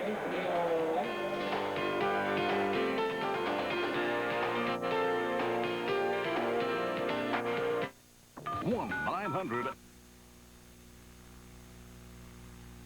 The 1992s are here. And Bozard Ford's got them. Check out the huge factory-to-dealer rebates on this 1992 Ford Escort. Or this 1992 Ranger. Or this 1992 Grand Marquis. This 1992 F-Series 150 pickup. Or this 1992 Ford Taurus. Great savings. Great selection. Unbelievable prices. The 1992s are here. And Bozard Ford's got them.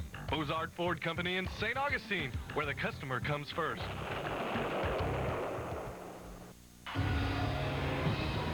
Thought this was easy? Think again.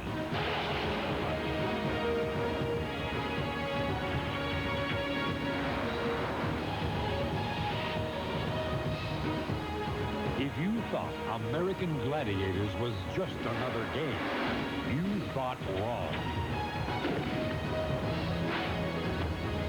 See it all on American Gladiators. Saturday at 10 on WNFT. Hi, I'm Howard Higgins from Television City. This week you can buy a good 19-inch color television at this amazing low price of only $99. That's right, for only $99 you can buy a good 19-inch color television from Television City.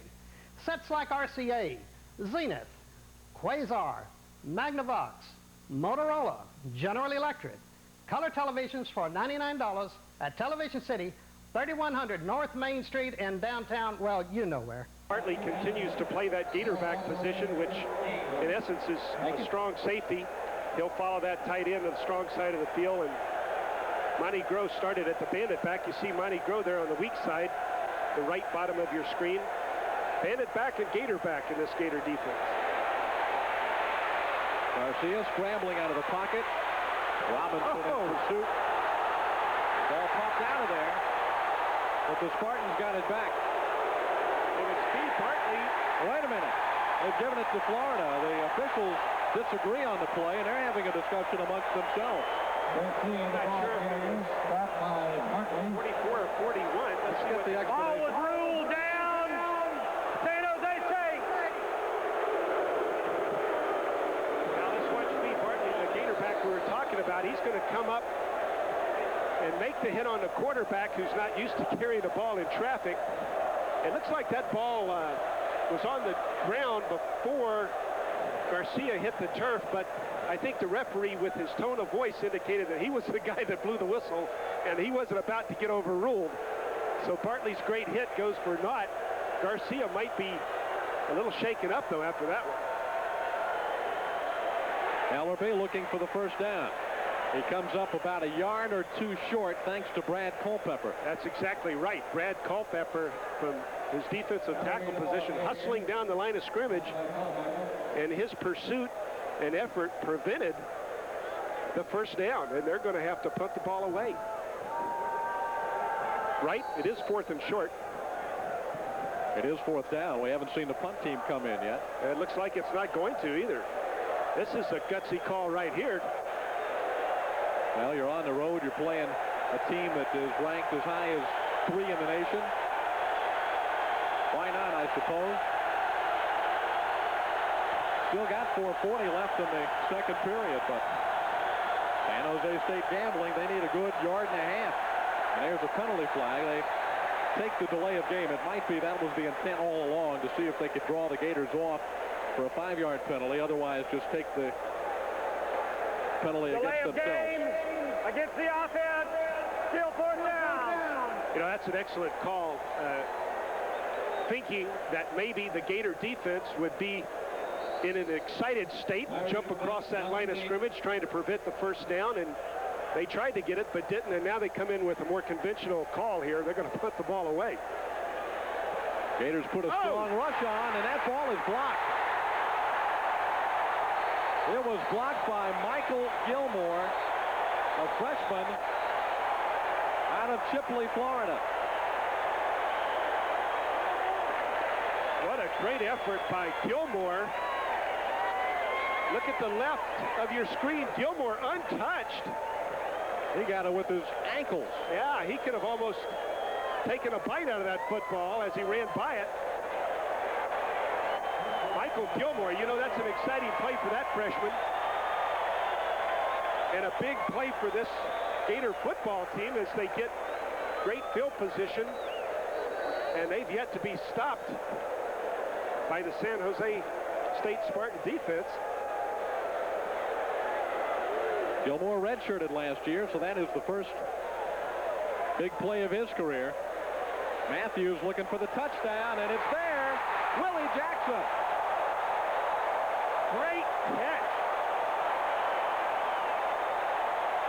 24 yards. Shane Matthews throws his 4th touchdown pass of the game.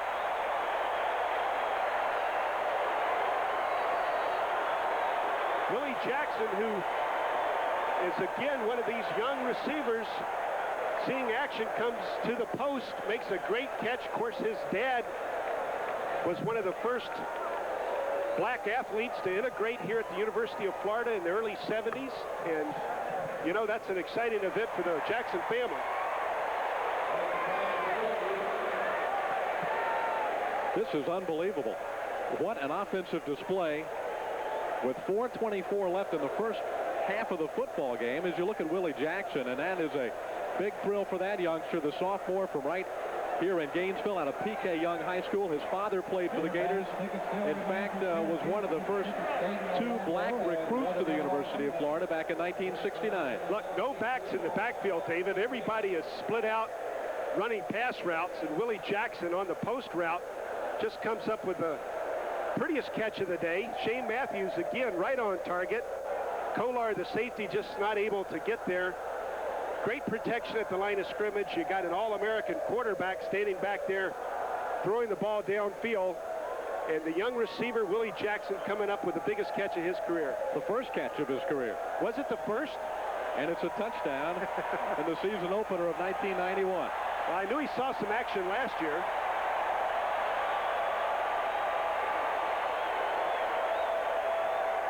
Unreal complex on the scoring drive. Nice and simple. A play, 24 yards, 7 seconds. That's the way Shane Matthews likes him. He's completed 12 of 17 passes this afternoon for 186 yards and 4 touchdowns. 38 points already. Matthews. 186 yards and 4 TDs. Rain begins to fall lightly as Ruland kicks it away. Oh, no, he's got to go now. He's got to go now. Oh, once he broke that plane at the goal line, he was committed and had to go. You cannot go back. He hesitates. He's broken the plane of the goal line. He thinks he can go back, but no, the official is saying, you better get out of there, son. And he starts running to the sideline. And the Spartans all kind of trouble right here. Well, now Barbosa has made a mistake on the kick return, bringing one out when he shouldn't have, and his teammate back there, Charlton, has messed one up. Matt Beach is back in at quarterback.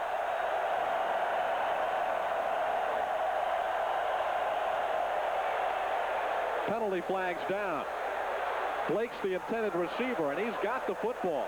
And another penalty flag goes down at the tail end of that play. Well, I think Sam Scavella is going to get called for interference, and he just cannot out-jump Blake's. That looks like a repeat of the last play we saw that David Blake's made, streaking down the sideline against Sam Scavella. David Blake's 5'11", Sam Scavella's about the same size, but Blake's comes up with a catch. Let's see what the calls are. Illegal procedure against the offense. Defensive pass interference. Replay. Well, the Gators get the better end of this deal, no doubt about that. You see Scavella here getting beat by Blake's, a 49-yard reception if it had stood, but it didn't stand because of the penalty. One of the big question marks on this Gator team is that cornerback position. Sam Scavella, for the first time as a senior, getting a scholarship. He was a walk-on, and he's really getting some baptism today, facing this very potent passing game that the Spartans have. So it's 1st and 10 again.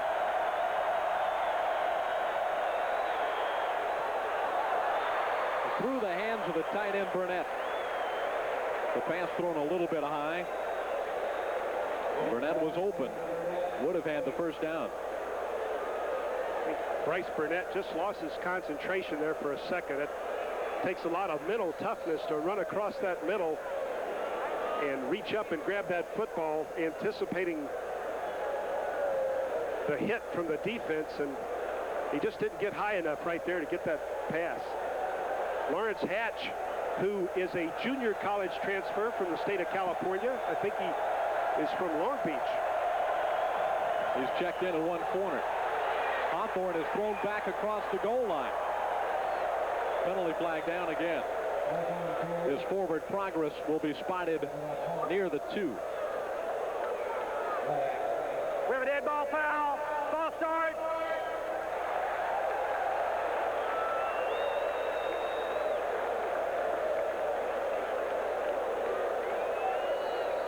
Ball is marked back. Even closer to that goal line. The Spartan offense becoming their own worst enemy on this drive with illegal motion and on the big play to Blake's, and now another penalty. They're really in a bind right here. It is still only 2nd down. Beach throwing out of the end zone.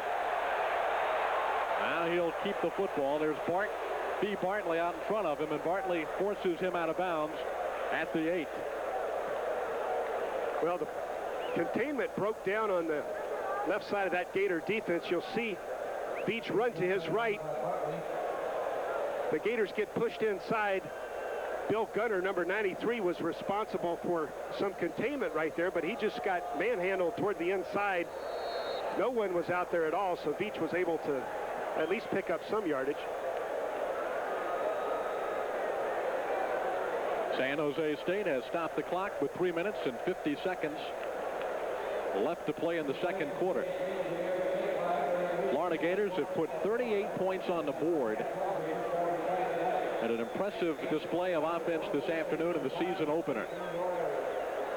Terry Shea engineering a fine offensive plan this afternoon as well.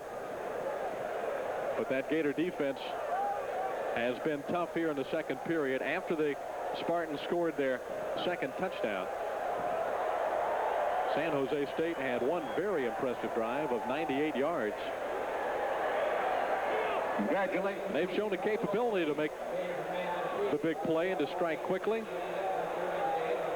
So it's difficult to feel real comfortable against this football team, because they've shown that they can put points up in a hurry. You know, the discussion amuses me about Shane Matthews. Is he a product of the system? It seems, for whatever reasons, people don't want to give this young man credit for what he's done in his career at Florida. He has accomplished a lot already and continues to impress in his second full season as quarterback for the Gators. Now a big third down play for San Jose State. Beach got the pass away, but it's far shy of the first down. Tim Paulk made the tackle, and there's going to be flags everywhere here as Paulk got into a fracas. I think it's Barboza who made the catch. Well, let's see how the officials see this altercation. If it goes against the Gators, it'll be a first down for the Spartans. Offsetting penalties would work against one another. And I have a feeling from the look on that man's face that it might go against the home team. Dead ball foul. Personal foul against the Blue. There's an ejection. Tim Paulk has been thrown out of the game. Senior from Miami. Let his emotions get carried away. Well, that's one of the problems he has. There's really no excuse for that. You mentioned earlier he's an exciting player, and that he is, but it was fourth down. The play was over, and there was no need to get involved in an altercation like that, but Paulk did so nonetheless, and he's going to pay the price. He's out of the game. San Jose State picks up the first down, and Ellerby runs it out to the 25. Best to learn that lesson, though, while you're leading 38-14, though, than if you're playing Alabama next week and get ejected. No excuse for it. Brad Culpepper, we saw there briefly, the captain of the Gator defense. He'll be talking to Tim Paulk about that ejection, as will the coaching staff. Penalty against the Spartans marks the ball back to the 15. Beautiful rainbow across the sky over beyond the east side of the stadium. Sun is shining, but rain is falling in and around Florida Field. Thank you, Willard. Here comes the reverse. And it didn't fool anybody, and Kennedy is there to make the tackle on Byron Jackson. There's the freshman Larry Kennedy to finish off the play.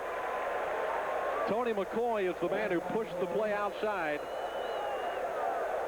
Yeah, there's McCoy going to work, and here comes Kennedy, the young athlete you were talking about. There he is right there. Whoa, from Sarasota Riverview High School, one of the best 4A high school programs in the state of Florida. Sarasota Riverview consistently in the championship fight in their division, and Kennedy, one of their stars, now playing for the Gators. 2 minutes, 23 seconds left in the second quarter, and the Spartans call for another timeout. This has been a long first half with all the passing and stoppage of play by timeouts and incomplete passes. We've had a long first half, but longer for San Jose State, I'm sure, than for the Florida Gators with the 38-14 score. The official attendance is 83,067. So that already a state record. A lot of walk-ups. They had 4,000 unsold seats before kickoff today, so a lot of folks walked up and bought tickets this afternoon. Join Sports Channel for Florida football with Steve Spurrier every Sunday at noon for a look back at Saturday's game and all the latest news on the Florida Gators and their upcoming opponents. Right here on Sports Channel, home of your home team. Check local listings for Sports Channel and Gator Vision coverage in your area.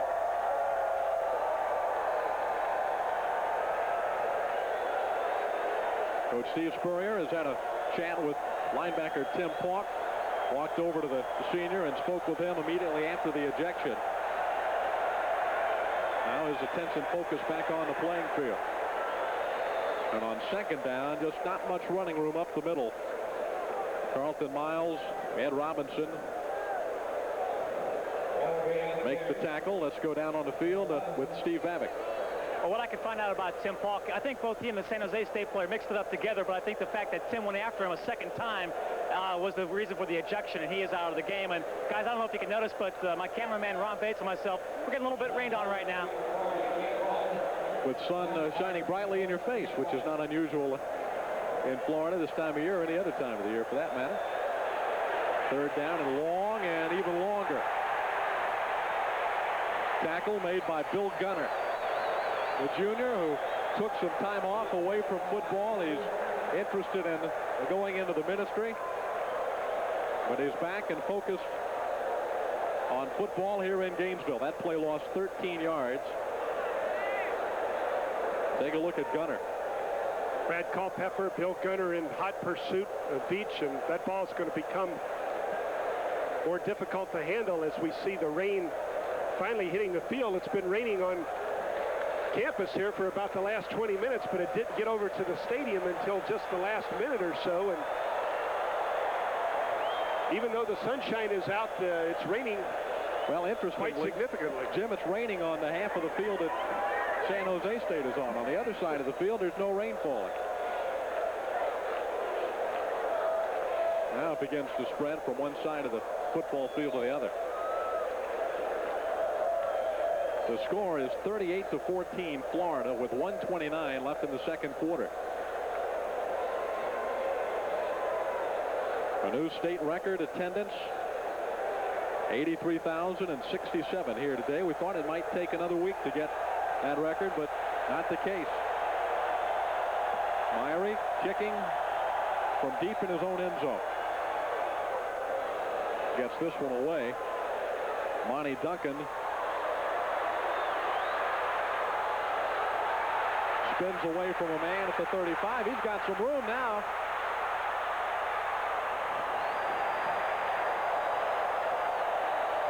Gators will have the ball at the Spartans' 14-yard line with 1:11 left in the period. A 24-yard return by the St. Augustine native.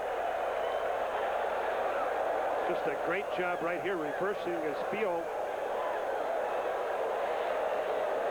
Monty Duncan, one of the talented wide receivers, showing what he can do as a punt returner. Takes a big hit right there along the sideline, but holds on to that football.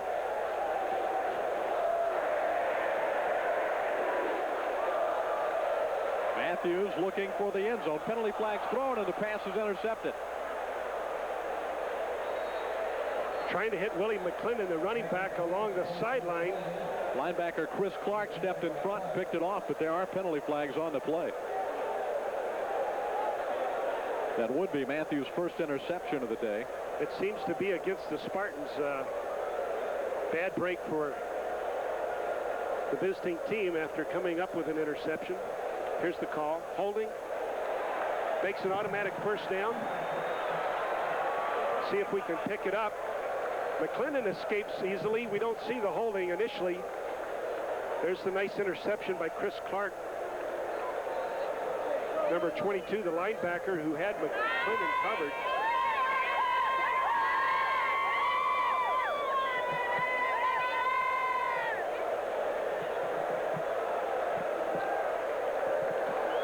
Here's the call again. Holding against the defense. It's an automatic first down. Well, instead of San Jose State football, take away the interception and give the Gators a first down with 1:04 left in the period. Let me correct one thing. It would have been Matthews' second interception. Freddie Smith picked one off earlier. Seems like many, many hours ago now. Yeah. So much has transpired in the interim. The football is at the 7-yard line. Duncan and Hill are split wide to the right. McClendon running off tackle. McClendon to the 2. Almost entirely on his own effort, too. The play was really not blocked that well at the point of attack. Shows you the strength of this 223-pound running back. McClendon out of the tailback position, breaks immediately to his right. Watch him break that tackle, and now another, and finally the third effort by the Spartans knocks him off his feet. Kolar, the safety, on the tackle. McNabb and McClendon, the running backs. It's McClendon. Washington tried to keep him from getting in, but could not. Willie McClendon in for the touchdown.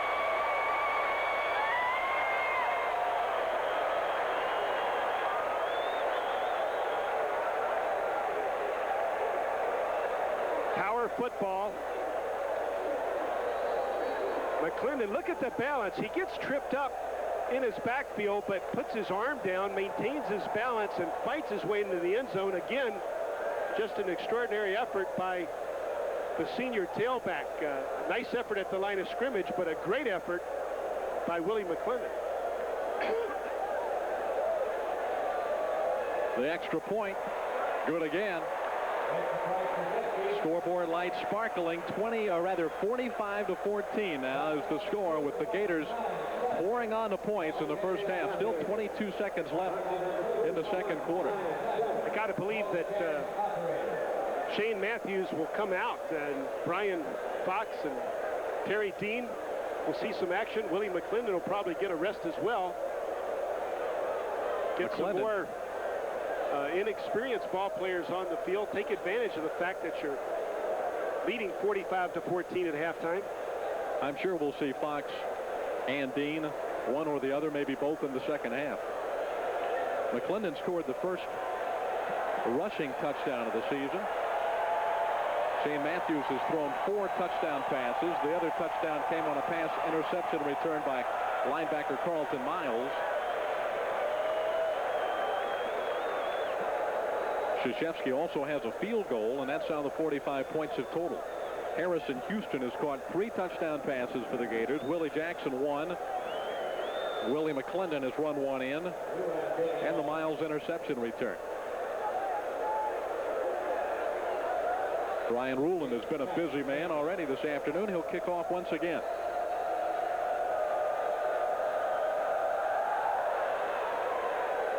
Couple of new return men back there.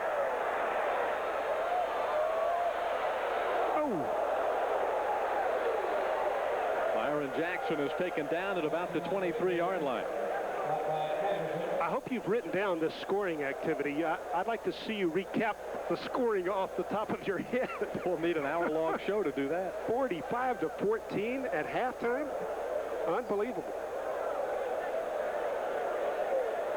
Only 16 seconds left. Chances are there won't be more than 2 touchdowns scored between now and the end of the first half.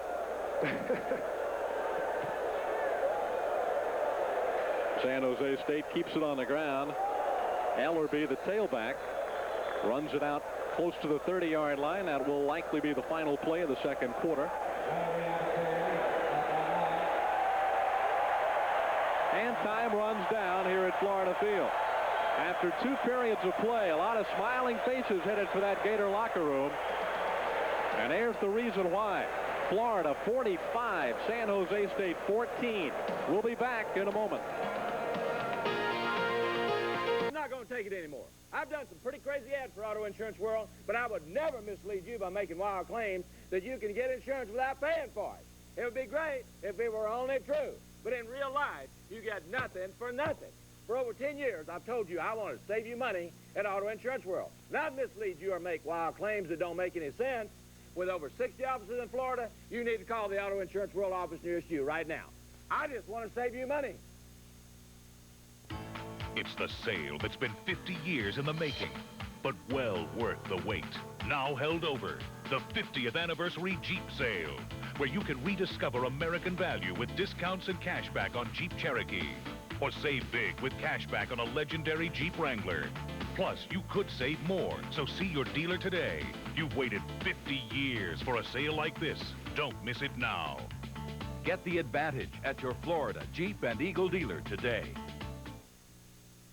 Super Regional WNFT TV 47 is proud to present University of Florida football in cooperation with these fine sponsors: Jacksonville Jeep Eagle Dealers, VAB Collision, Steve Hull Chevrolet, Clark Meat Company, Bozard Ford, Huggins and Othen Tire, Scott Honda Mazda, and Auto Insurance World.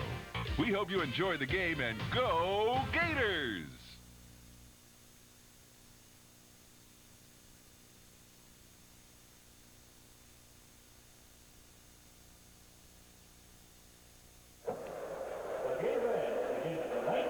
It's halftime at Florida Field, where the Pride of the Sunshine Marching Band entertains a record crowd of over 83,000.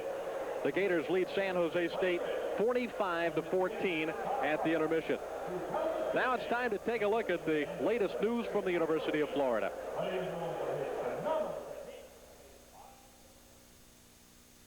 Now here's the latest news from the University of Florida.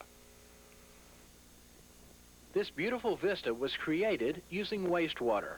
Originally a wetlands environment, this 1,200-acre parcel was drained years ago to make pasture land for cattle. But recently, the land was returned to its natural state, using highly treated sewer water from the city of Orlando. Project engineer Phil Searcy says even though the wastewater has to be pumped 16 miles to reach this site, the alternatives were more expensive. Well, this ended up being an economic engineering balance, if you will, between land costs, land availability, and most importantly, a site that lent itself well to the development of a good wetland system. This created wetlands project was designed in conjunction with the University of Florida's Center for Wetlands. U.S. scientist Ron Best sees it as a way to deal with two man-made problems at once. Wastewater is cleaned up and valuable wetlands are replaced. We've lost between 50 and 55% of our wetlands nationally. The state of Florida has lost about 45% of the wetlands, and this gives an opportunity to replace some of those lost values, those lost functions. Because nature does such a good job of cleansing itself when man doesn't overtax the system, designers of this project were faced with a very simple question. Why can't we create some of the same kinds of results that we obtain from the natural systems, and we've had to depend on the natural systems? And hopefully we've gotten away from using our environment as a dumping place. After going through the wetland system and being purified by nature, the cleaned up wastewater goes into the St. Johns River. Even though this method of dealing with wastewater had never been tried before, Best and Searcy proudly point out that the water leaving this system is well within quality standards set by the Environmental Protection Agency. Ecological engineering proves man can work in harmony with nature. Making a world of difference. The University of Florida. Welcome back, everybody, to Florida Field. Our special halftime guest is the president of the University of Florida, Dr. John Lombardi. Really working in your second season, I guess, with the University of Florida. Dr. Lombardi, it's been a very tough year, I know, for you and the university. How have both you and the university weathered storms of the past 12 months or so? Oh, I think we've weathered them very well. This is a very high-quality university with superb students and faculty and a very supportive community. And the result of any kind of difficulty in that environment is greater strength and greater ability to carry on. You know, funding is always a problem on any level of education when you're talking about public schools, and no exception with the University of Florida and its sister universities. How is the University of Florida dealing with that, and what do you see for the future there? Well, the University of Florida, like all the universities in the state, is having to cut back on some of its programs, narrow some of its offerings in order to serve the number of students we have in the past. And as the revenues for the state of Florida decline, either the state will have to identify some new tax sources or the universities and other services will have to be reduced. So we are looking to our legislature and our governor for the leadership to find a reasonable solution out of the problems that face us. You know, you hear about the problems, and certainly there are funding problems, and yet great things are continuously accomplished by student and faculty within the university system. How do you explain that dichotomy? Well, I think the way it happens is that the people are what make a university succeed, and the people will endure a great deal of difficulty and hardship. But if they're very good people, as we have here at the University of Florida and the other universities in this state, they continue to produce spectacular research. The students continue to study hard and get great jobs, and so the life goes on. And the decline that comes from poor support is very long-term, and it only happens when you begin to lose those first-rate people, which is what makes any great university what it is. One recent accomplishment has been the granting of another patent to the University of Florida. What is that, 5 million patents now graduated, or rather granted in the history of the University of Florida? That's a remarkable record. Well, it is, and the university has an obligation to serve its community by transferring its knowledge into technology, and the way that's done is through the patent and license process. So we're very aggressive in getting the discoveries of our laboratory delivered into the commercial sector so they can provide a benefit to mankind, to the state, and to the nation. Dr. Lombardi, thanks for being with us. Are you wearing your lucky suspenders again this year? I'm wearing those great suspenders. They worked fine last year, and they're going to work great this year. So far, they certainly have for Dr. John Lombardi, the president of the University of Florida, and the Gator football team. 45-14 at the half. We'll take a look at first half highlights, which may... The Grundig Traveler 2 is designed for a person who's always on the go.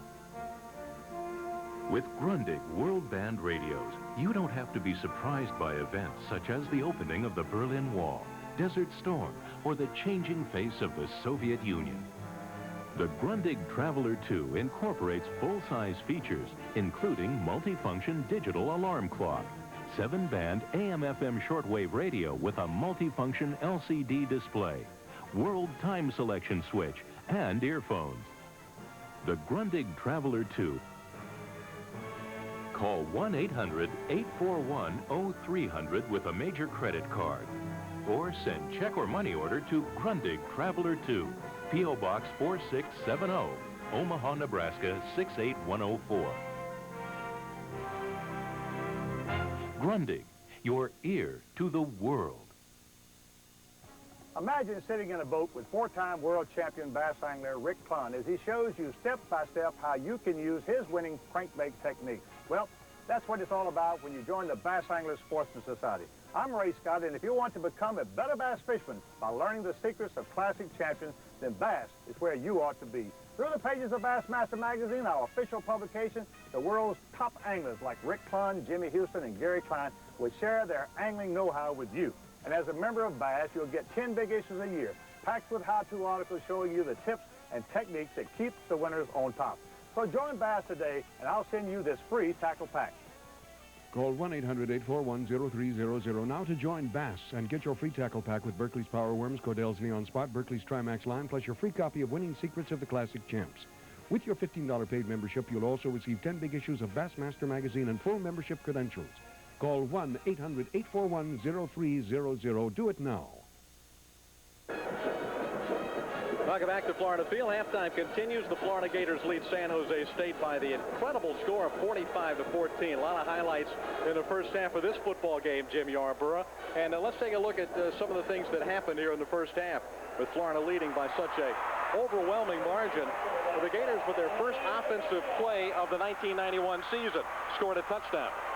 Well, the Gators got off to a great start last year on their first offensive possession. This year, it's the first play of the game after a turnover to Harrison Houston for the touchdown. The young man only had 4 receptions all last year.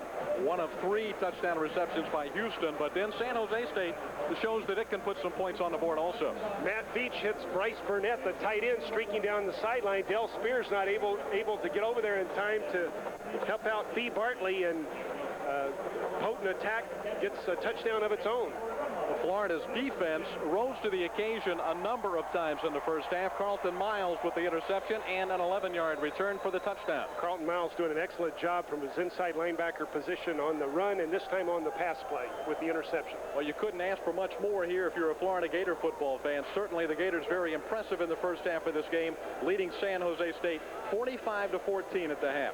We'll be back with a look at first half stats when we come back.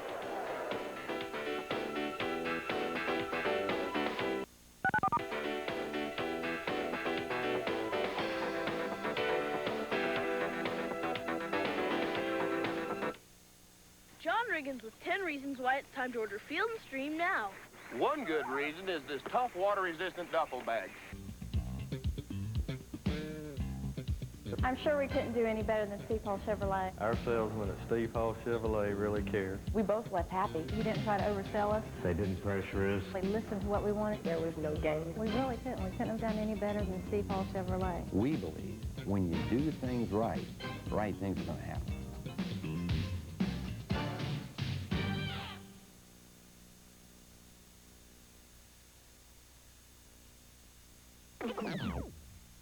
Prove how irresistible our new honey barbecue wings taste. Just look at those tender, juicy wings, prepared with our savory barbecue sauce and sweetened with just the right touch of honey. For a limited time only, new honey barbecue wings from Kentucky Fried Chicken.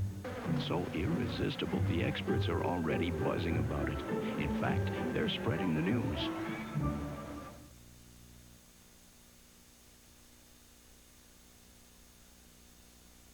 Exclusively on Sports Channel America. Combine the ancient oriental art of self-defense with the sweet science of boxing, and it's one sporting event you'll get a kick out of. The Sports Channel Kickboxing Tour and World Championship Kickboxing. See it exclusively on Sports Channel America.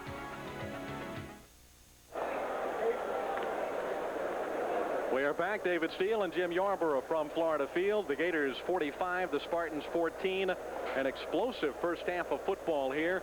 And here's how it happened. We can quickly recap what happened in the first half of the game. Matthews and Houston connected twice in the first period. Beach and Burnett connected once for San Jose State. Krzyzewski hit a field goal.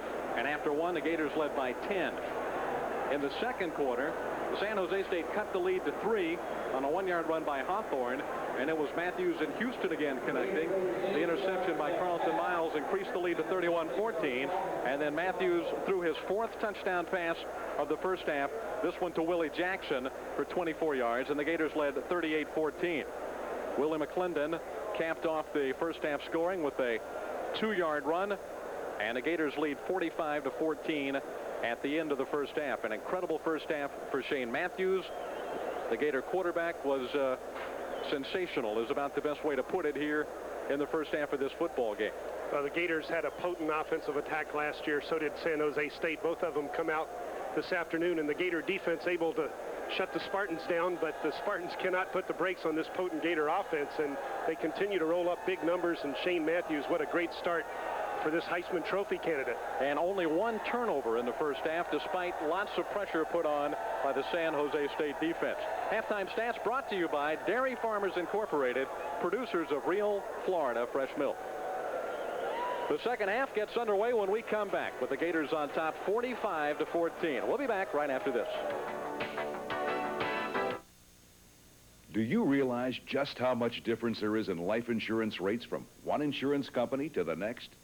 For instance, if you're in good health and don't smoke cigarettes, Garden State Life Insurance may be able to save you as much as 50% off the cost of your life insurance. That's right, 30, 40, 50% off what you'd have to pay for a comparable amount of coverage elsewhere. And not just this month, but year after year for the rest of your life. Savings like that are well worth looking into. So if you need $100,000 to $1 million or more of quality term life insurance, you owe it to yourself to get the facts fast by calling now for this free information package, including a personal coverage proposal that shows you just how much your savings might be. There's no obligation, no sales pressure, and it could be a real eye-opener. 800-238-3100, toll free, 238-3100. Call Garden State Life Insurance today, 238-3100. If you've ever struggled with a handheld trimmer, you'll love this revolutionary new kind of trimmer on wheels. Just look how easy it rolls on those two big wheels and glides in any direction on this front-mounted mobile. It's perfect for trimming around rocks, along fences, buildings, sidewalks, and in all those hard-to-reach corners. The new DR is also a mower. It cuts tall grass, waist-high weeds, even wet grass and rough areas with never-before ease. There's no steel blade to bend or dull. You'll just love what the DR Trimmer Mower can do for you and your property. A big color catalog is just $2. Call toll-free 1-800-238-3100. That's 1-800-238-3100 for your big color catalog all about the revolutionary DR Trimmer on wheels.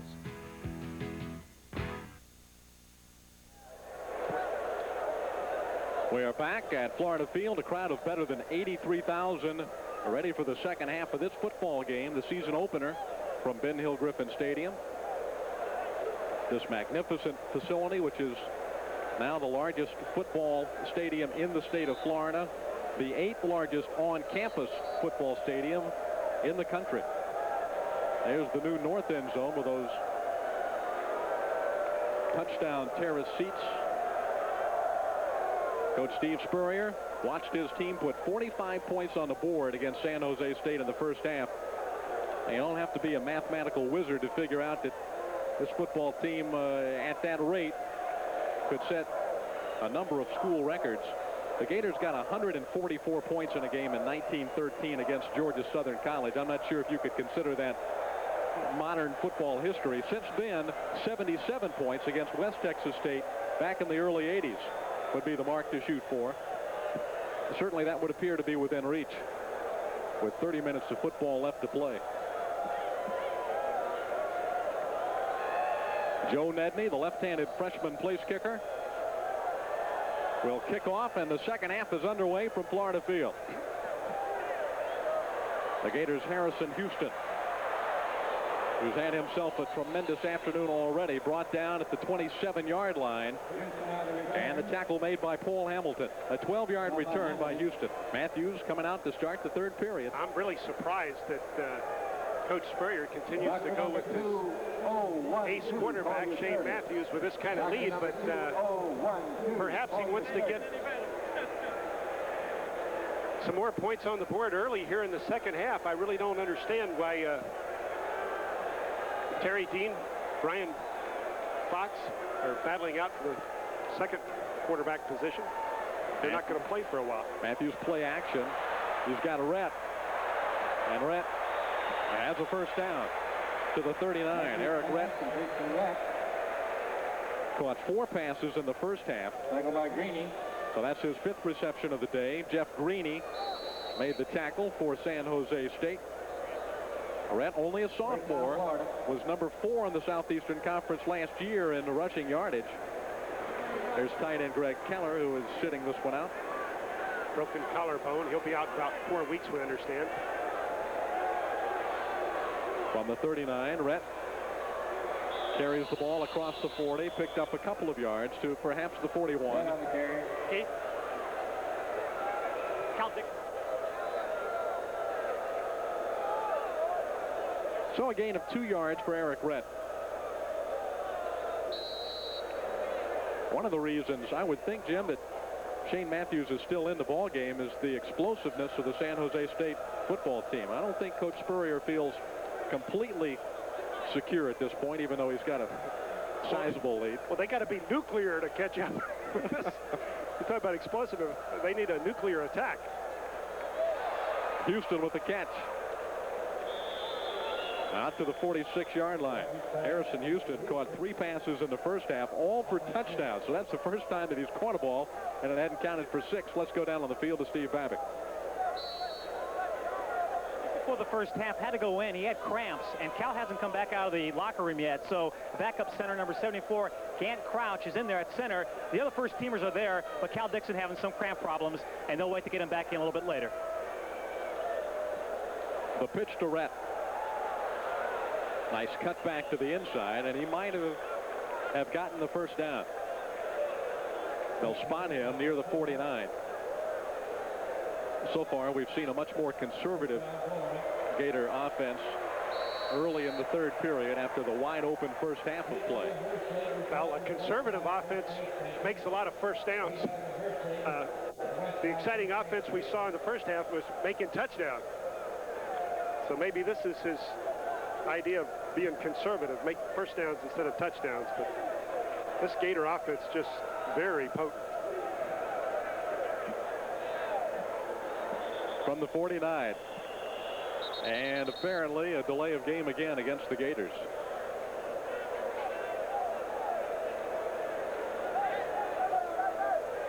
Delay of game against the offense.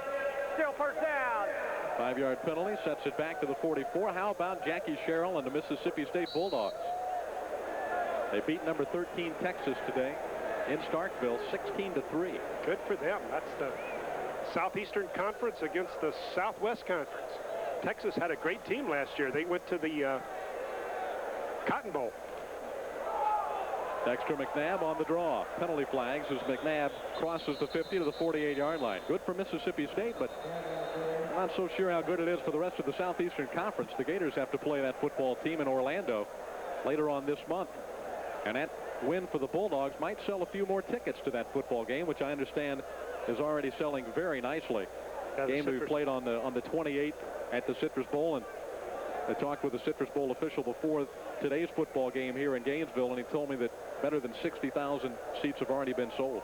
Yeah, that's 72,000 plus capacity. Holding against the offense. It's a spot foul. It'll still be first down. Holding from the spot of the foul, a new rule this year in college football.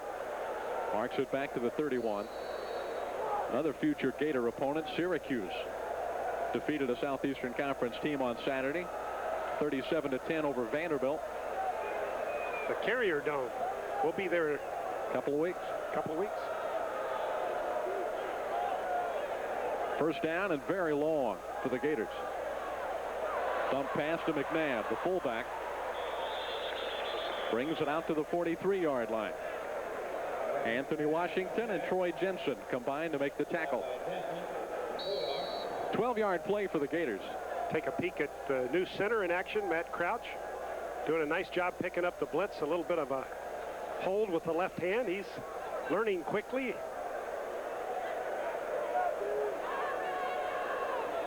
Cal Dixon back.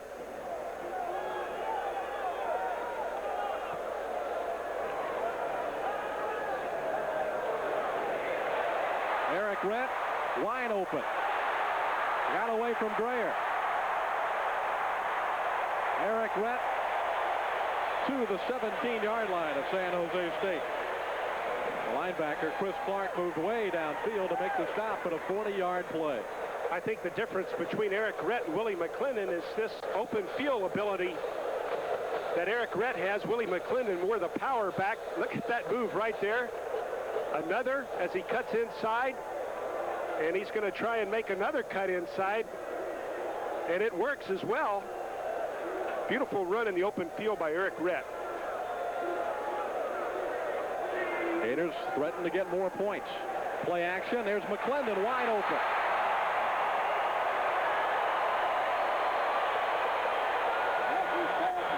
Calcagno, the linebacker, just not able to get center field in time.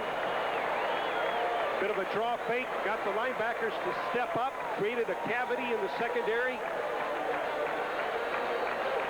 We saw Eric Rett on the great reception and run on the prior play. Now we come back to the other tailback, Willie McClendon, running the post route wide open right down the middle.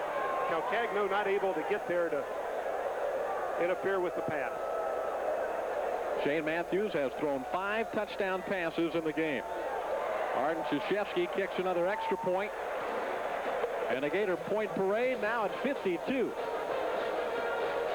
Florida a commanding lead in this one early in the third period. Willie McClendon picks up his second touchdown of the day. We'll be right back.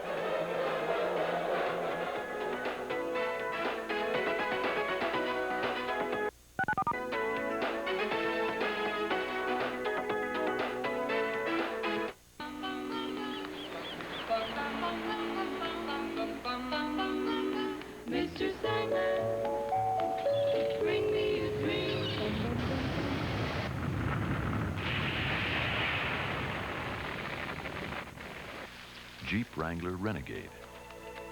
It's not just a dream anymore. Get the advantage at your Florida Jeep and Eagle dealer today. On Kelly Tires, you can wrestle the weather without getting soaked. Run the river without taking a bath. Or go like the wind without going broke. Kelly, a good deal on a great tire. For a great deal on a great tire, come to Huggins & Oath Tire Service, your tire service headquarters since 1964. Our undercar service check covers alignment, balance, shocks, and brakes. Huggins & Oath, 408 West 8th Street. Welcome back as we take a look at the play-action faking of Shane Matthews and a strike thrown to McClendon near the goal line. Just a potent attack, being able to not only use the wide receivers, but being able to effectively get your running backs downfield. This time, Willie McClendon right down the middle on the post route. Perhaps the Spartans concentrating on the Gator wide receivers, overlooking the fact that these running backs are talented receivers as well. We have already seen the Florida State and Miami post impressive victories early in this season, and now the Florida Gators show some power of their own. From the goal line, what a tackle made in the open field by Carlton Pouncey, who has made some big plays on the special teams for the Gators. Byron Jackson end over end on this one. Gator specialty teams all day long doing a nice job of keeping San Jose State pinned in their own territory. That was no exception. Again, the Spartans looking at an uphill climb out of their own territory.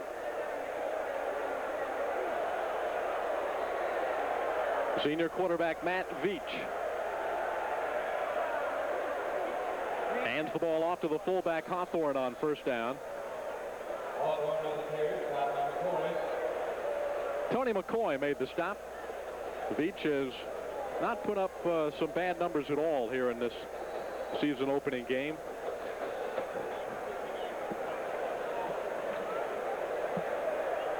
But I'm sure he'd like to have a few more points, or wish the Gators didn't have quite so many. 52-14 to score with 10:13 left in the third period. And that's the starting defensive unit out there as well.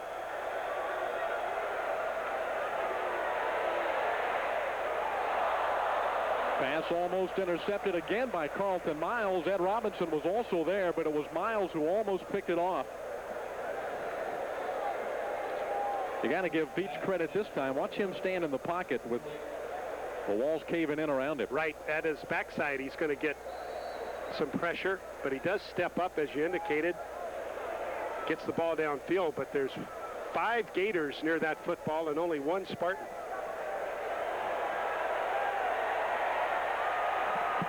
Look at McCoy and Brandon trying to juice up the crowd again. They've been juiced up all afternoon, and they respond once more. And the Gator defense responds, swarming to the football. That'll bring up a 4th down and about 9. Defensive coordinator Ron Zook. He's a fiery guy. He's really added a lot of life to the Florida defense, which year after year ranks among the top in the country. Monty Duncan is set to return another punt. There you see the numbers on Lee Meyerly today. Well, Brian Fox is putting on his helmet. I think he's going to get out there and play quarterback for the Gators on this series. Not a good kick by Meyerly. The Gators are going to have the football at the 30-yard line. That's a 21-yard punt. And here's backup quarterback Brian Fox, a junior out of Orlando's West Orange High School. He was the starting quarterback at Purdue in 1988. Was the rookie of the year in the Big Ten. Wasn't happy, wanted to come back to his home state. Saw some action last year. and was in a battle for this backup position with Terry Dean. Barrett tackled by Vauifi. Senior defensive tackle along the San Jose State front line. Brian Fox threw 14 passes last year as a sophomore at Florida. Completed 7 of them for 71 yards, a touchdown, 3 interceptions. He and Terry Dean, a redshirt freshman from Naples, have been battling it out for the backup spot behind Shane Matthews all throughout the preseason and last spring as well. An entire new group of offensive linemen in the game. Dean tried to dump the ball over the middle, intended, it looked like either Ferret or Terrell Jackson. Both players were in the same area.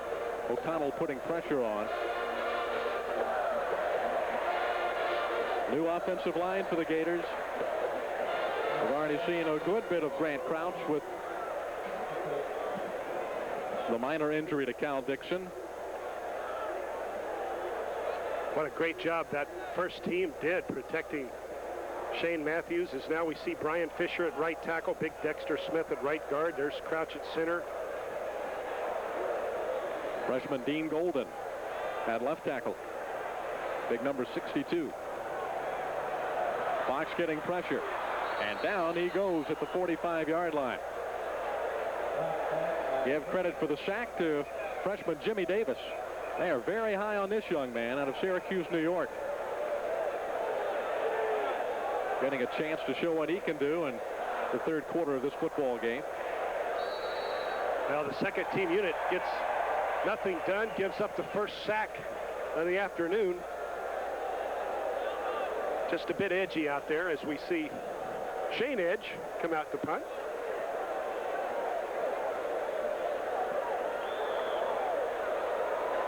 Edge gets it away. And here's Kolar across the 20, and out he goes to the 24-yard line. That's the first punt collegiately. And number 14, Shane Edge from Lake City, Columbia High School. And he goes for 31 yards. Gators have not needed much of a punting game today. That's the way that man right there likes it.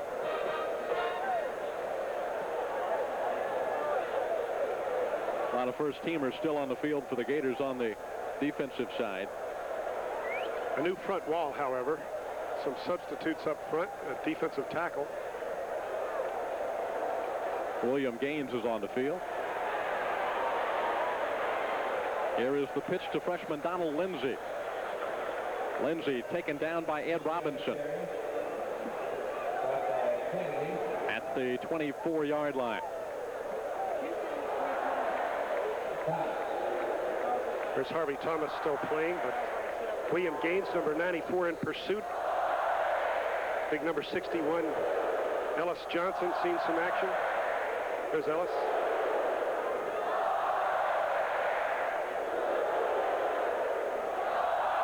Eight minutes, 20 seconds left in the third quarter. The Gators 52, the Spartans 14. Matt Beach. Ooh. Oh, what a hit by Larry Kennedy. Kennedy's the freshman from Sarasota. He's a true freshman. And he is a true blue chipper as well. Whenever a true freshman has the talent to get on the field in the Southeastern Conference at the cornerback position, you know you're dealing with a special young man. He's been pushing Sam Scavella all fall for the starting job there. Scavella got the call this afternoon with the added experience, but Kennedy is going to be a fine player for the Gators. No doubt about that. On third down, Veach connects. The ball caught by Jackson, and Byron Jackson is out near midfield. Carlton Miles makes the tackle. That'll be good for a first down for San Jose State, a 22-yard play. Ed Robinson, the inside linebacker, just does not get enough depth on his drop. You'll see him at the bottom right of your monitor.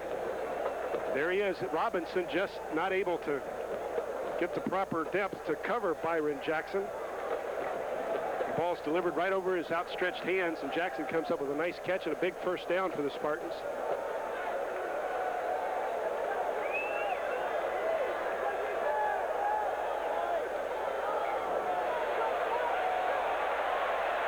Groh in pursuit of Donald Lindsay. David Monty Groh does an excellent job right there of fighting off at least 2 blocking attempts to get him hooked. He's got responsibility on the outside. He's got to turn that play inside so his teammates can make the tackle, but he winds up stretching it out. Watch to the left of your screen. Monty Groh, look at him fight off the block. Fight, fight, fight. Reach out and grab. He's 6'3". That's a tall drink of water for an outside linebacker. He's picked up some weight, too. He was a free safety last year for the Gators. Been moved to the bandit back position. On second down, the pass caught by Lindsay. Lindsay makes a nice run. The ball came out of there. I'm not sure if it's going to be ruled a fumble or not. Yeah, he gave it up. He got hit once, spun, and then got hit again, and the ball popped loose. Just from the concussion that he received, he wasn't able to hold on to that football. Donald Lindsay was playing high school football in Lompoc, California a year ago. And I guarantee you he's never been hit like this before. There's Carlton Miles. He misses. He doesn't wrap him up. There's two hits later. There's another Gator, and there's the ball. And Carlton Miles gets up off his knees and makes the recovery. But I was able to read the lips of Coach Terry Shea, and the first thing he said to his quarterback, Veach, as he came off the field was, "Good job, good job." And that's the right attitude to have with your kids. And Shea is showing great leadership over there because they were moving the ball. It was just a big hit that made the turnover. They've got a lot of football to play still this year. You don't want to lose all confidence in game number 1, which could happen in a game like this. 52-14. Brian Fox out for his second series offensively. He's got a man wide open. Freshman Aubrey Hill.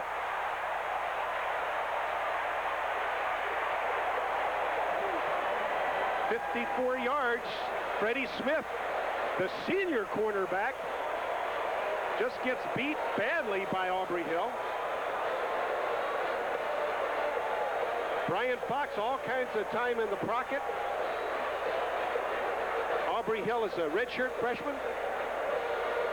Out of Miami, Carroll City, there have been some great players from that high school program to play for the Florida Gators. And there's a happy young man as well. Brian Fox throws his second career touchdown pass for the Gators. And Krzyzewski tacks on the extra point. Florida fans, better than 83,000 here at Florida Field, Ben Hill Griffin Stadium today, and they've seen the Gators run out to a 59-14 lead with 6:35 left in the third period. We'll be back.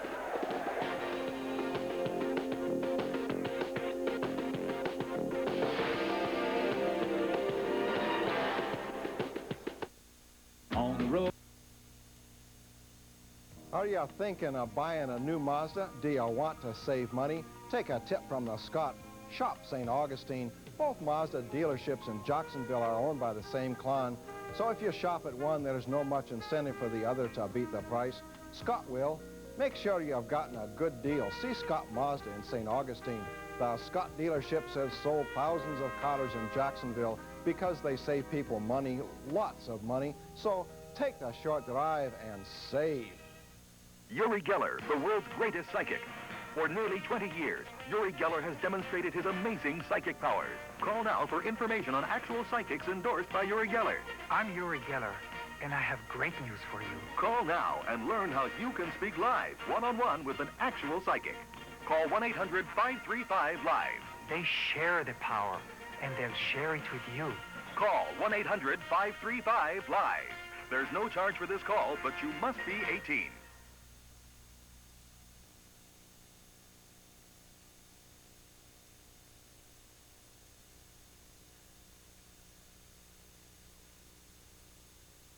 Direct from Britain, it's English League Soccer. Keep pace with soccer happenings from the UK and stay in touch with one of the world's best leagues, English League Soccer. See it exclusively on Sports Channel America. The broadcast rights to today's telecast have been granted to Sports Channel Florida by the University of Florida solely for the entertainment of our audience. Any reproduction, retransmission, or other use of this program without the express written permission of Sports Channel Florida is prohibited. Another one-play scoring drive for the Gators. I think that's their third one-play drive of this football game. And there's the score to this point with still 6:35 left in the third quarter. All kinds of records at least being tied today, if not broken, before it's all over with. Jackson carries it out to near the 15 and then just got smacked down hard. Carter, or rather Kevin Carter with the tackle. He's another highly touted freshman. Excellent recruiting class brought in by Steve Spurrier and Carter and Larry Kennedy, who we've seen made some big plays today, are two of the top freshman recruits on this football team. Carter's out of Tallahassee Lincoln High.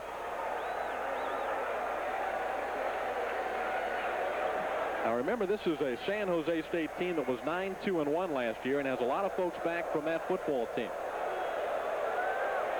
Penalty flag is thrown as Beach underthrows his intended receiver Lindsey. This football team tied Louisville last year 10-10. They lost by a field goal at Washington, the eventual Rose Bowl champion. They lost by 1 point to California, 35-34. Those were the only blemishes on an otherwise perfect record. Gator defensive coach, coordinator Ron Zook says send him on back. He has no mercy. You know, we see Lex Smith on the field at defensive end. Against the offense, it's a spot foul. It'll still be first down. Lex Smith came to the University of Florida as a quarterback. Lost out in that battle, but because he's such an excellent athlete and was so coachable, they asked him if he might try defense. He played linebacker. Now look at him playing defensive end, number 54. Well, he threw for 200 yards as a quarterback in '89, the '89 season, so he's seen some playing time at the quarterback position for the Gators, but you have to give him credit. Dead ball foul. False start against the offensive line. First down. It's just fallen completely apart for San Jose State, which next week has to play at Minnesota. Big Ten opponent. In fact, they play their first 5 games of the season on the road. There's a look at Lex Smith out of Dade City, Pasco County High. That's just north of Tampa a little bit, Dade City. The draw play, the Gator defense really pursuing, and Lindsey had some room, but then Grove tripped him up at about the 9, and then a penalty flag comes down on top. Well, this is getting ugly here. These flags all over the field. Let's see what this one is. Dead ball foul. Personal foul against the defense. First down.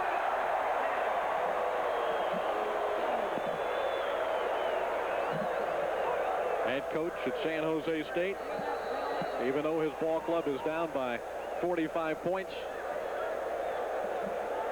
very intently watching the goings-on. And there's Steve Spurrier, already named Coach of the Year in the Southeastern Conference, 2-time Coach of the Year in the ACC.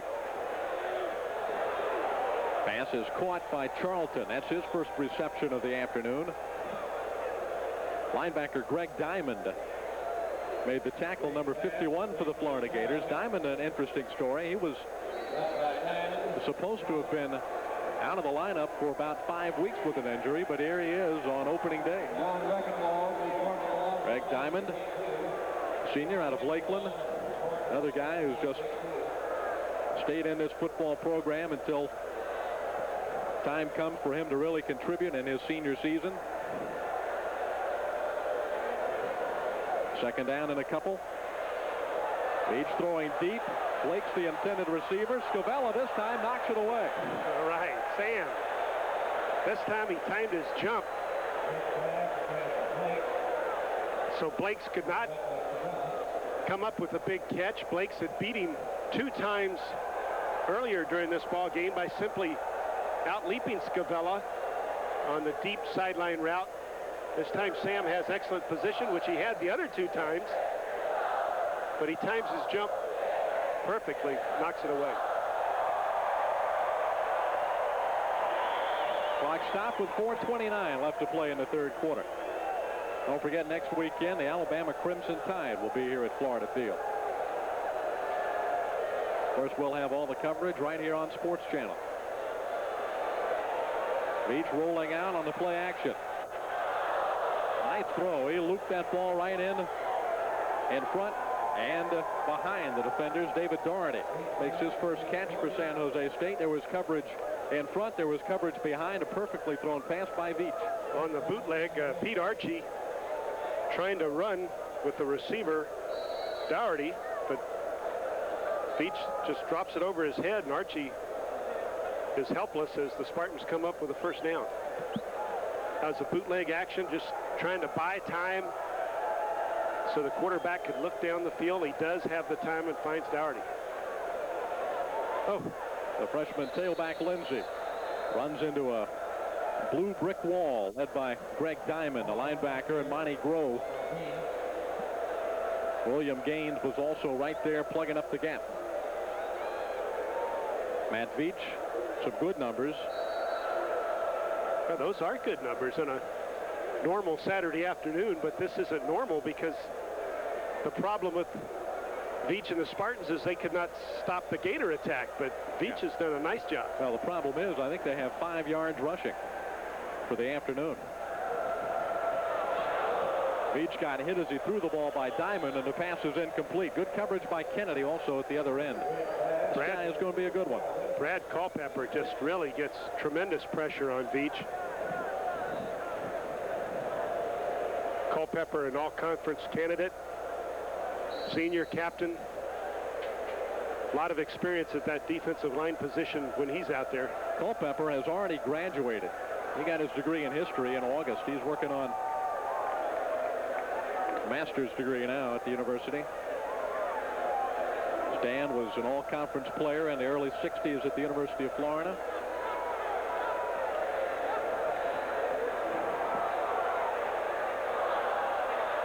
Again, the Gators with intense pressure. Culpepper that time knocked Veach down right on the pass, and the pass is incomplete. Let's go to Steve Babick. I mentioned earlier about Cal Dixon having some problem with cramps, and Dee Bartley had a battle with the cramps, and Larry Kennedy also. Talked with Chris Patrick, the Gators athletic trainer, and Chris said that this fall practice, the Gators really haven't had much heat, a lot of cloud cover, so the guys really haven't had much exposure to the heat. And he also said with the guys being excited, the adrenaline flowing pretty high, it results in some cramps, and that's why the guys are having some problems. New punter for San Jose State is Todd Whitehurst. He was playing professional baseball just a few weeks ago for Burlington in North Carolina. And Monty Grove fumbles the kick, and San Jose State falls on it at the 21-yard line. That's Monty Duncan. Monty Duncan, I'm sorry. That's okay. 32-yard kick, and Duncan just dropped it. It's like his legs came out from under him. Well, San Jose State has its best scoring opportunity since way back in the second quarter, early in the second period. One time, this was a 17-14 game. It is now 59-14 Florida with 3:25 left in the third quarter.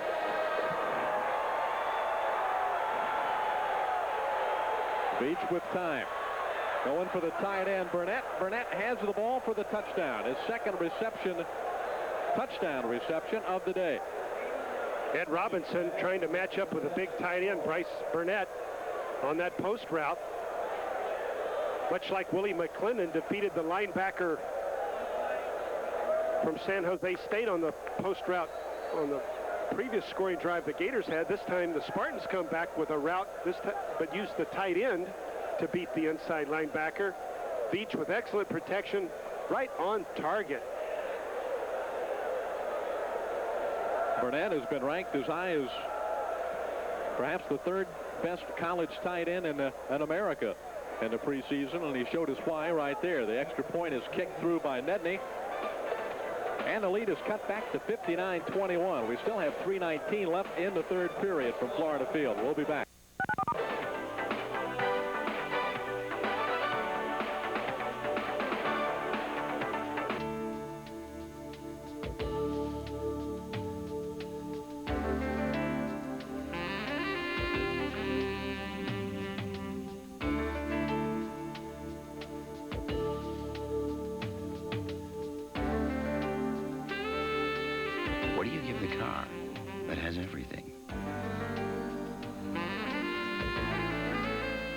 Get the advantage at your Florida Jeep and Eagle dealer today.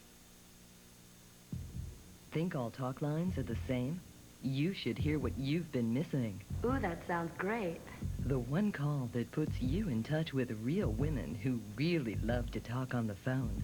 I'm really glad you called. It's the live, one-to-one conversation you want, whenever you want it. It's just a phone call away. Want to find out what you've been missing? Just pick up your phone. Call now. Just $4.95 per minute. Must be over 18. We have no knowledge the story is false, therefore we're absent malice. The story is true. We may say whatever we like about Mr. Gallagher, and he is powerless to do us harm. I'm Michael Gallagher. Want to know where the story came from? Can a man be guilty until proven innocent? You say somebody's guilty, everybody believes you. You say he's innocent, nobody cares. Paul Newman, Sally Field, Absence of Malice. Tonight on the WNFT Mega Bucks movie. And those 4 turnovers and the 1-block punt certainly have helped the Gator effort this afternoon. Matthews 5 touchdown passes, and the effort by Harrison Houston both tie school records at the University of Florida. Ball is kicked out of bounds by Joe Nedney. And the crowd still here and still enthusiastic. Gator fans always have enjoyed a good blowout through the years when it's the right team on top, which has been the case today. And our next University of Florida football game will be Saturday at 11:30 p.m. when the University of Alabama Crimson Tide visits the Gators at Florida Field. Don't miss the exciting SEC rivalry right here on Sports Channel, home of the Gators. Check local listings for Sports Channel and Gator Vision coverage in your area.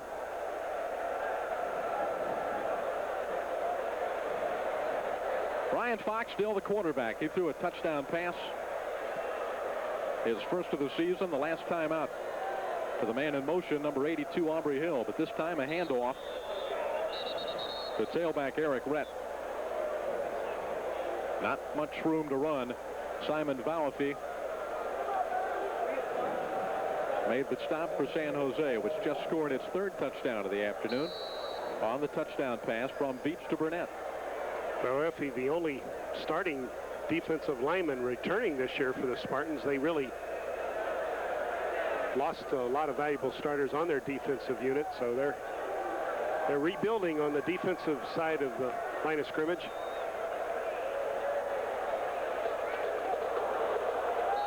Rett gets the call again, and again he gets knocked down in the backfield as Chris Clark, linebacker, is there to make the stop, and the Gators lose a couple of more yards, but the clock is running with 2:12 left in the 3rd period.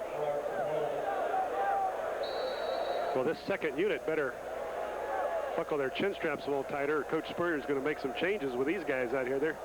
With the exception of the one big touchdown pass to Hill, they've really not moved the ball very well at all. Brian Fox and 3 wideouts to the left side. Now Eric Rett is split wide to the right, and there's no running backs behind the quarterback. Quick toss. Willie Jackson. Jackson, an exciting player when he gets his hands on the football. He can make things happen, but not that time. Nice tackle made by Heshamu Kolar. Kolar, one of the most valuable performers on the Spartan defense, was desperately chasing Jackson right there. If he'd not tripped him up, he'd still be running along the sideline, but they stopped him, and for one of the few times this afternoon, that Gator punting team is back on the field. Shane Edge will punt for the 2nd time this afternoon. Left footer, or rather the right-footed kicker out of Columbia County High School. Really got the toe into this one, and Kolar watches it sail into the end zone. That is a beautiful kick by Shane Edge, 62 yards in length, and we'll be right back. Jack Patton, publisher of Business Week. I'm proud that so many leading companies advertise in our pages. American Express, AT&T, General Motors. Business Week ad pages read like a who's who of business. Why? Because successful companies want to reach successful people. Just look at the numbers. I'm just as proud of our readers, too. They help make Business Week the world's #1 business magazine. They know it's the best source for objective reporting and analysis of the week's business news. Whether you've already arrived or on the way up, you should subscribe to Business Week right now. You will be in excellent company. Subscribe now and get 28 issues of Business Week for just $24.95. With your paid subscription, Business Week will send you this compact data bank, absolutely free. More than a calculator, the data bank also stores all your important phone numbers. It's free with your paid subscription. To order, call 1-800-841-0300. That's 1-800-841-0300. There you see the time and the score. We're late in the third quarter. A commanding Florida Gator lead. Matt Veach still in the football game. He's played most of the time. I think Jeff Garcia played a series or maybe two in the first half. Veach is throwing deep, looking for Blakes again, and Kennedy broke it up this time. Freshman made a good move to the inside just as the ball got there and almost had himself his first interception. Yeah, the impressive thing there was the poise that the freshman quarterback showed. He knew that he was in position to make the play. He didn't interfere. He waited patiently until the last second, knew exactly what he wanted to do, and then jumped up and knocks the football away. You can't play the quarterback position any better than that on that route. All by himself, perfect timing, step for step with the wide receiver. 46 seconds left in the third quarter. Florida player jumped off sides, but gets back. And a dump off to Lindsey. Lindsey got past Will White and then dropped the ball out of bounds as he was tackled on the far side of the field by Lawrence Hatch. 31-yard play. That screen pass was set up beautifully. Watch him invite the pass rush at the top of your screen. They invite in the rush, then they dump it over Gunner's head. Now watch the blocks downfield. Monty Groh gets taken out of the play. Ed Robinson can't make the play. Will White simply misses the tackle, and finally Hatch comes over to save the day as the ball is dropped harmlessly out of bounds. First down for the Spartans. Veach under pressure, but connects. Nice catch by Blackman as he is really nailed after making the catch by Monty Groh and Will White. Let's go to Steve Babbitt. I mentioned before about the heat and the cramps and everything, and during the break in action, one of the officials came over to the side here, and I thought he was going to grab for a nice cold cup of water here and drink it. He just dumped it on his head. I guess sometimes water feels better than it tastes, but it's pretty hot down here, and I got amused by that. He was a little bit amused, too. Back upstairs. Now, the temperature has really gone down considerably since we had the rain shower in the second quarter. Feels good up here, anyhow. I don't know what it feels like for those on the field. Veach throwing for Blackman, who's open. Oh, he fumbled the football, and the Gators recovered. It'll be a touchback. Blackman apparently had possession of the football and then coughed it up. Scavella hit him and jarred it loose.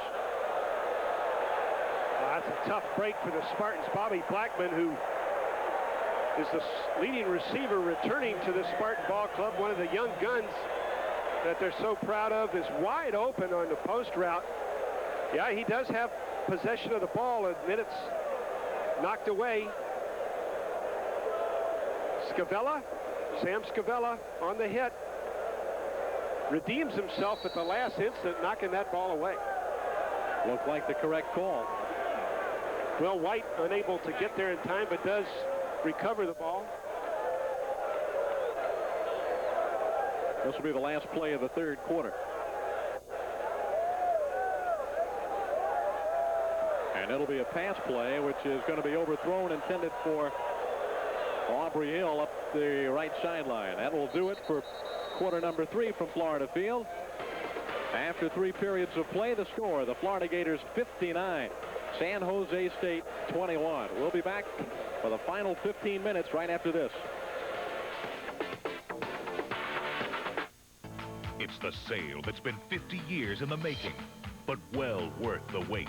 Now held over, the 50th anniversary Jeep sale, where you can rediscover American value with discounts and cashback on Jeep Cherokee, or save big with cashback on a legendary Jeep Wrangler. Plus, you could save more, so see your dealer today. You've waited 50 years for a sale like this. Don't miss it now. Get the advantage at your Florida Jeep and Eagle dealer today. Hi, I'm Howard Higgins coming to you from beautiful Opryland, USA. And this is Beth from Opryland. There's a lot of action going on here, and there's a lot of action going on back at Television City at 3100 North Main Street there in downtown Jacksonville. Well, that's right. Television City at 3100 North Main Street in downtown Jacksonville, you can buy a good 19-inch color TV at this amazing low price of only $99. That's right, Television City, 3100 North Main Street there in downtown Jacksonville. Your favorite comedy classic. I remember in Revenge of the Nerds, it's so funny when the chief nerd laughs and he's like,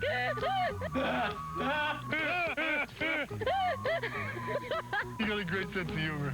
And Mr. Mom, I like with the vacuum cleaner part, try to kill the kids, it's just they go crazy trying to get rid from the vacuum cleaner.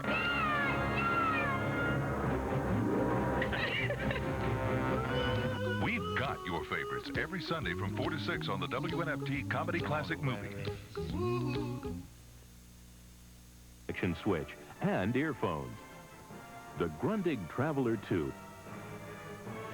Call 1-800-841-0300 with a major credit card. Or send check or money order to Grundig Traveler 2, P.O. Box 4670, Omaha, Nebraska 68104. Grundig, your ear to the world.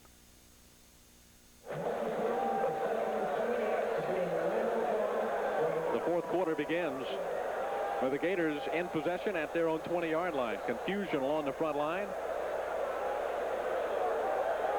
I don't know if the Gator lineman moved. That appears to be the case. 5 yards will be marked off against the home team. Dead ball foul. False start against the offense. Still second down.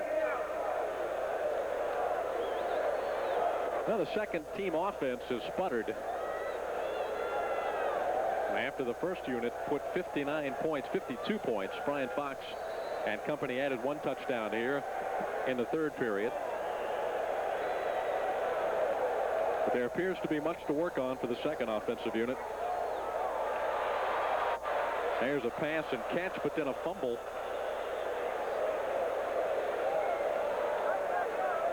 As George Rushing caught the football, but then fumbled it, got it back. George Rushing, a backup tight end from American High School in Miami. Makes his first catch for the Gators. Willie Jackson made his first catch. It was a touchdown strike.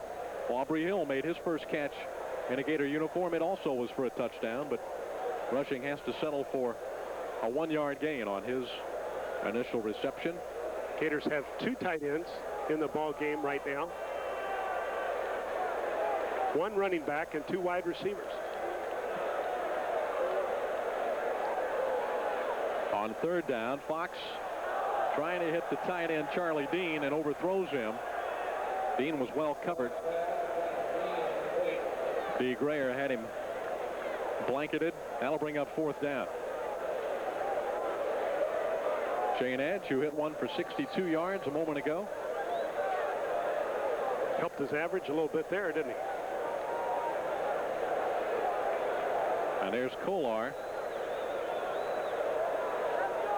who made some All-American teams last year in his junior season at San Jose State. Edge gets the kick away and really booms this one. Kolar backpedaling, can't catch up to him.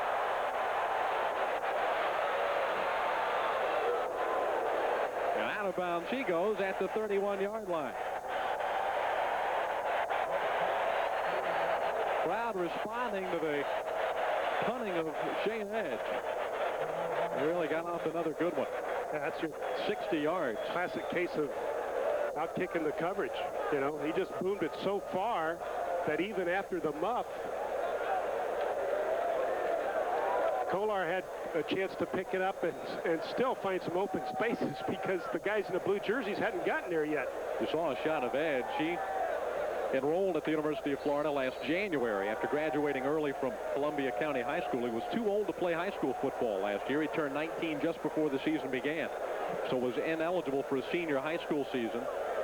Went ahead and finished up his academics, enrolled at Florida. Now is punting for the Gators. That pass, not a lateral.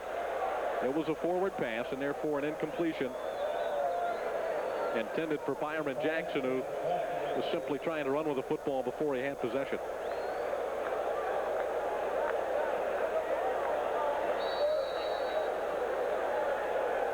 .55 left to play in the fourth quarter. The Gators led 45-14 at the half. They have added 2 touchdowns in the second half. Terry Shea still coaching on that side. Got a tough road ahead. Penalty flags go down again. Yeah, they play 5 consecutive weeks on the road. Yeah, and they play in all time zones, all continental time zones in the month of September. Start against the offense. Still second down. Might be late for a few meetings there, huh? Setting that watch forward and back all the time. They play at Minnesota next week, and then at Long Beach State. Minnesota's in the Central Time Zone. Of course, Florida's in the Eastern Time Zone. They play in the Mountain Time Zone at Utah State on the 28th of September. So that'll get all 4 of them.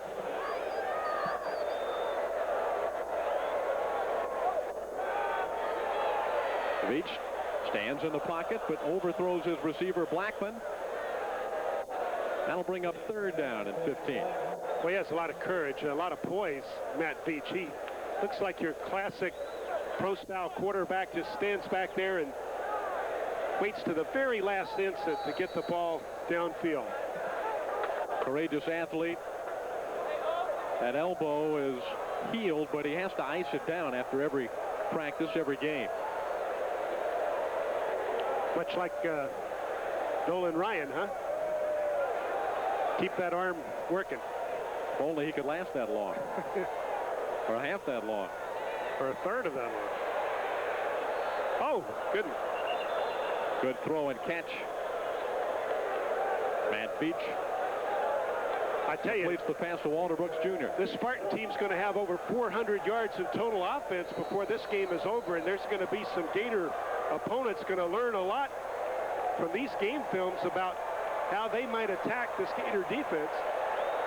Florida has a big lead, 59-21, but nonetheless, the San Jose State Spartans are having quite a bit of success moving the football from time to time. Another penalty. While they sort that out, let's check with Steve Babick again on the field. Go ahead, Steve. Well, I've got a former Gator quarterback with me, Kerwin Bell. Kerwin, quarterback for the Gators, also as a graduate assistant coach, and now coaching on the high school level here in Gainesville. And Kerwin, I know you can appreciate this passing game with what Shane Matthews has been able to accomplish with a young receiver like Harrison Houston. I tell you what, Shane's a great quarterback. He's impressing me every time out, and Coach Spurrier, I just hope I can be half the coach he is one day as far as the passing game. He's unbelievable. The way he disciplines his receivers and disciplines his quarterbacks. A lot of people says it takes, there's a lot of risk in the passing game, but the way he teaches it, it takes all the risk out of the passing game, and it makes it so successful for the Gators. Kerwin, good to see you again. All right, thanks. Let's go back upstairs to David and Jim. Catch made by Donald Lindsay. He steps out of bounds across midfield, a 17-yard play. Kerwin, of course, is the starting quarterback for the Orlando Thunder in the World League of American Football. Now, our hometown. Yep. Glad to have Kerwin down there with us, too. And Galen Hall. And Galen Hall, right. Who is the interim head coach of the football team right now. He's been that sort before, of used to that title. That's not part of his name, is it? Interim Galen Hall. Interim. I think he'll get that. Look at all the penalties there. 20 penalties in the game for 169 yards.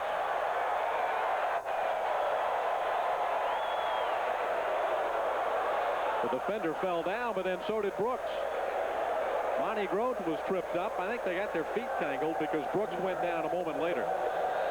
And also down goes quarterback Matt Veach. And that would be very unfortunate for San Jose State. We'll bring you up to date on the status of Veach, but right now let's take time out with 12:27 left in this football game, and Florida leading San Jose State 59-21.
Singing with Laughter, weeknights from 5 to 8, only on Super Regional TV 47.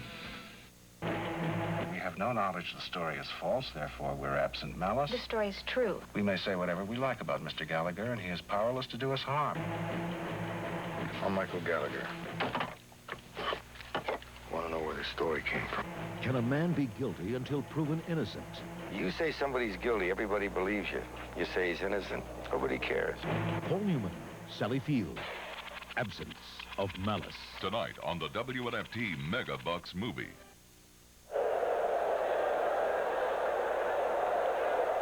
There's the newly expanded north end zone at Florida Field. 10,000 seats added on.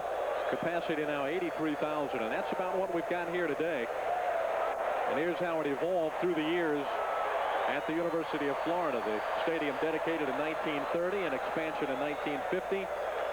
When Steve Spurrier was playing football for the Gators in 1965, when he first arrived, 56,000, and then the south end zone was enclosed in 1982, and the north in 1991, 9 years later.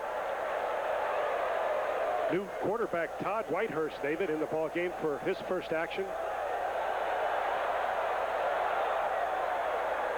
And he overthrows his intended receiver, Blackman.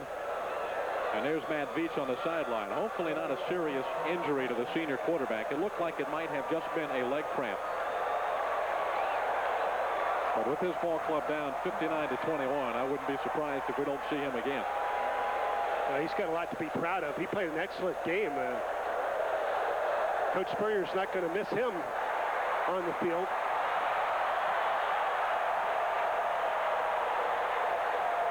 Another penalty flag has been thrown with 12:21 left in the fourth quarter.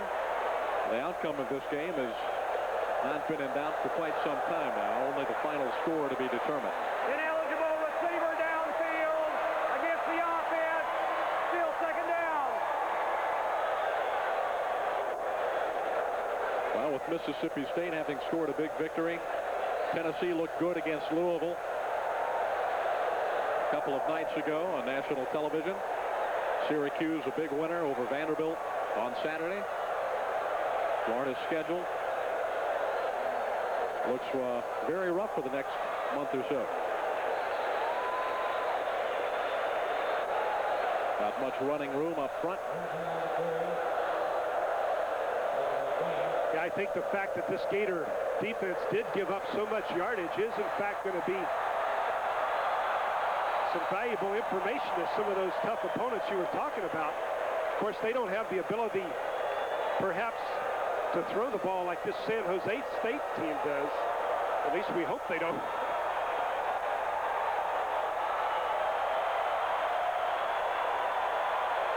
Third down and 17. Whitehurst is airing it out for Charlton. And a pass overthrown. Scavella covering at the goal line.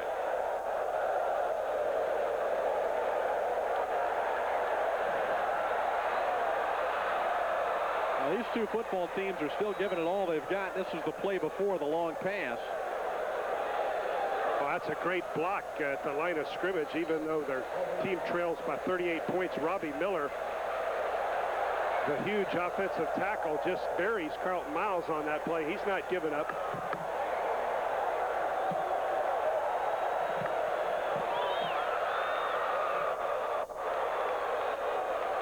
Whitehurst punts the ball away, and Monty Duncan fair catches it this time at about the 18-yard line. A 34-yard kick by Todd Whitehurst.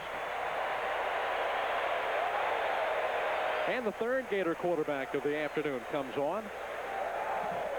We're looking at the redshirt freshman, Terry Dean, out of Collier High School in Naples. What impresses me most about Terry Dean is his academic accomplishments. He never makes less than a 4.0. How does anyone make a 4.0? I can't relate to that, but he never makes anything less than a 4.0. I thought you were academic All-America here at Florida.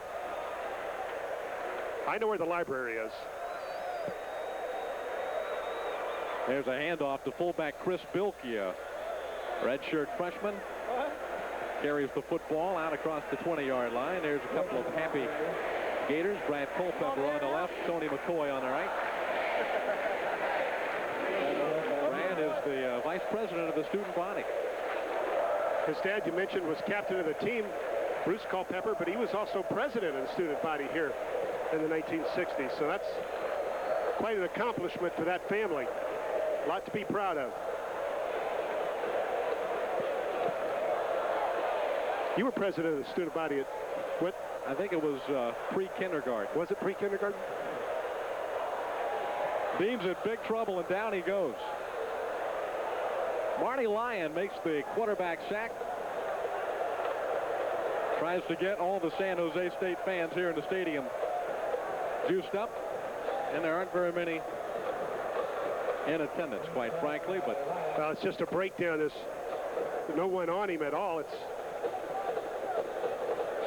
relatively easy to come up with a sack when you're not blocked. Just a breakdown at the line of scrimmage. Lyon, untouched, gets the sack.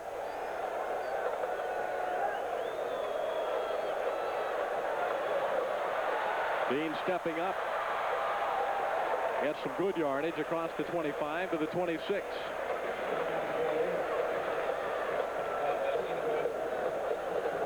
You could be looking at the quarterback of the future for the Florida Gators. Terry Dean, only a freshman.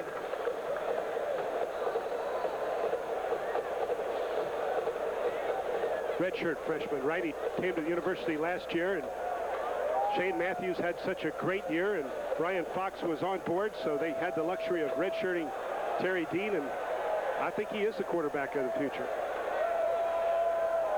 Of course, Matthews will be around for one more season. Shane Edge, who has hit 62 and 60-yard punts the last 2 times, not that kind of distance this time, and a fair catch by Kolar at the 39-yard line. We'll take timeout with 9:12 left to play in the 4th quarter, and the Gators well in command.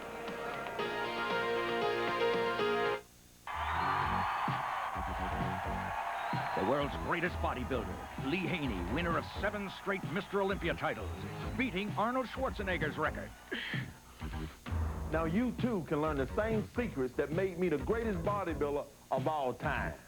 Lee Haney introduces 3 new training videos for the arms, chest, and legs, presenting the Power Arm Workout for those looking to be armed and dangerous. Add mass and power to your biceps, sculpt and define your triceps. The massive chest workout.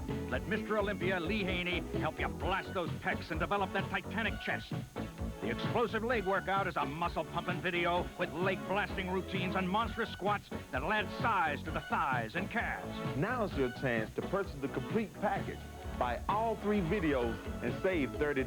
That's right. Buy all 3 and save $30, or buy each separately and pay $39.99. Work out with Lee Haney and learn Mr. Olympia's secrets. Call toll-free and order now.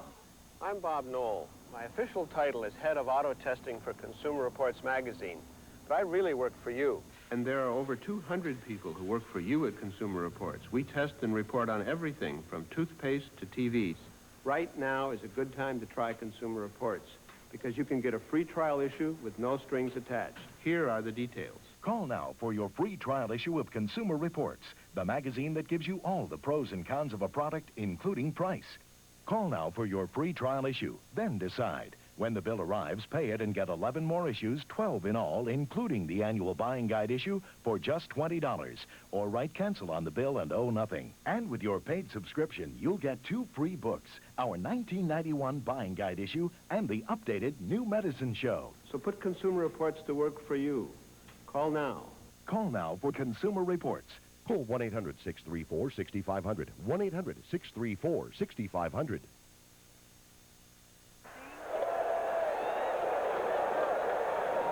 San Jose State from its own 39.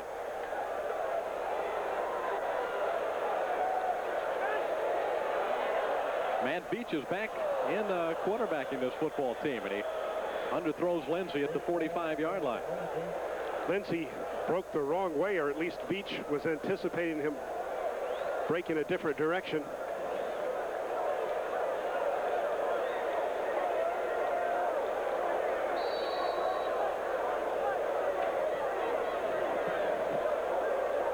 All these passes slow down the game because with the incompletions, they stopped the clock. 9:07 left in the fourth quarter. Beach under pressure from Gunner, dumps it to Lindsay, and the freshman runs it out of bounds to the 46-yard line.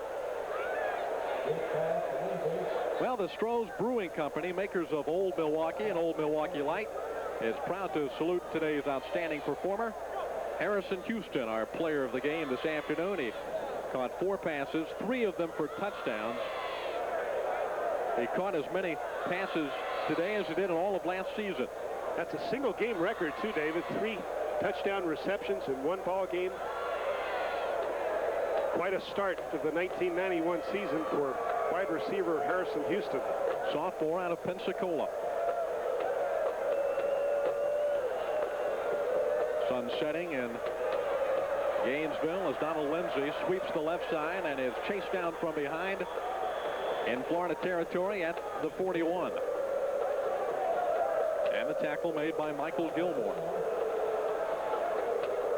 13-yard play. Veach is really rolling up some numbers. You're going to see the box score in the paper on Sunday and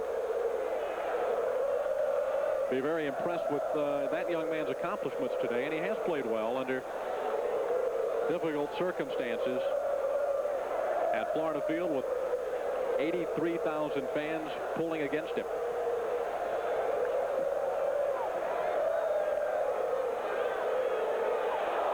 Veach hit as he throws, and the pass falls incomplete. Big number 94, William Gaines, put on the pressure.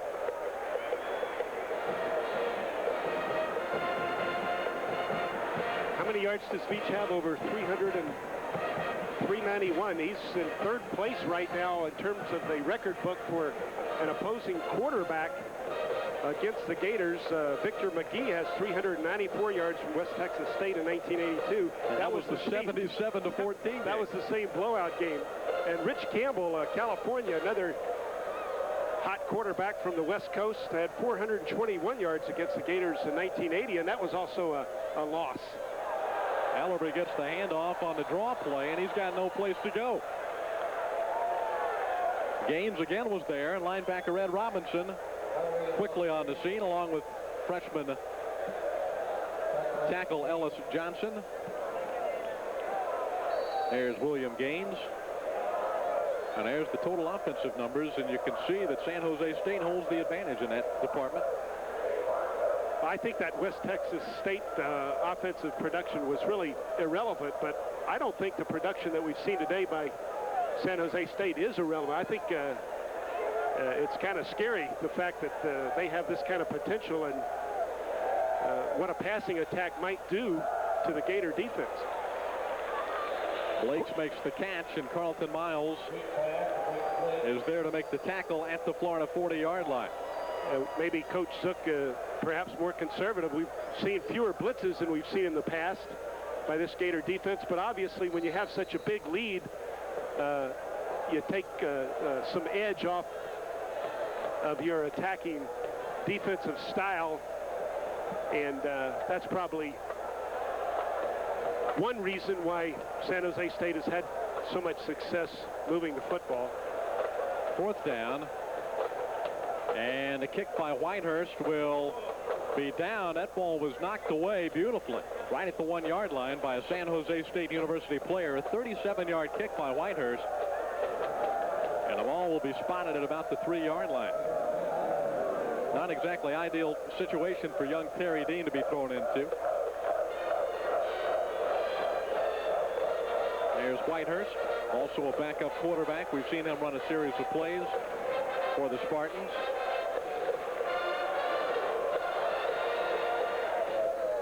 Terry Dean, we talked about his academics. He came out of Collier High School in Naples and was the #1 graduating senior in a class of 330 students.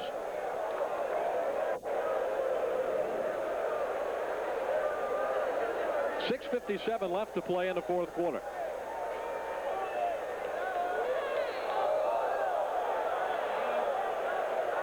And the ball carrier is Brady Ackerman, senior out of Jacksonville, out of Fletcher High School. Ackerman's been around for a while.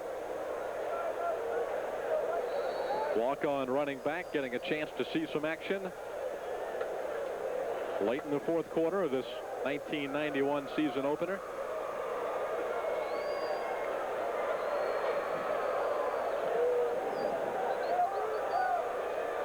The Gators looking ahead toward Alabama next week in their Southeastern Conference debut.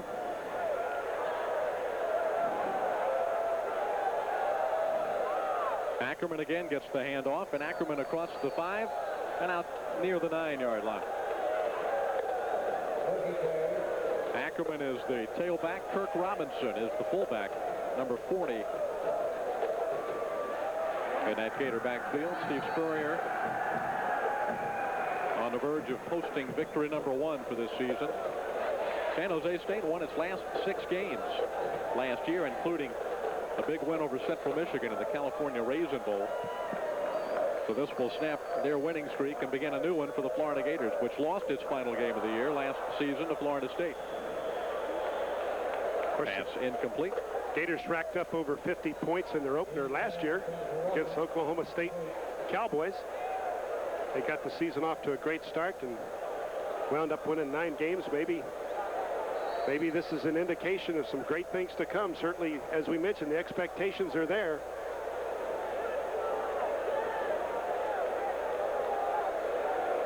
Shane Edge done a nice job in his first effort for the Gators, the freshman. Going to be under some pressure this time, and it may have been partially blocked. Yeah, it was. That's a good Gator roll, and is going to be down at the 46-yard line. Well, that one almost, if not partially blocked, off the foot of Shane Edge. 5:19 left in the fourth period, and the Gators leading 59-21. We'll be back in a moment on Sports Channel.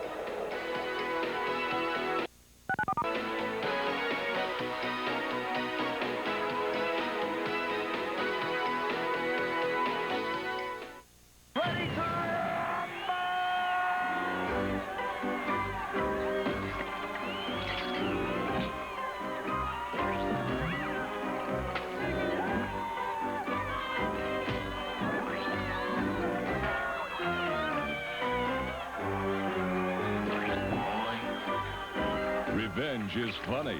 See for yourself on The Grudge Match. Saturday at 9 on WNFT. Ah, here's a picture of that nice girl I met at the singles bar. Nice girl. Big boyfriend.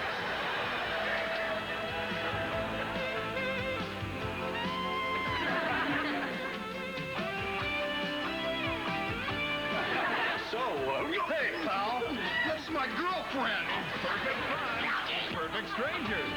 Weeknights at 5:30 on WNFT. Did you get lucky? Yeah, I got lucky. Well, we take another look at the Shane Edge punt. See if or who got a hand on it. Oh, yeah. They almost ate that one.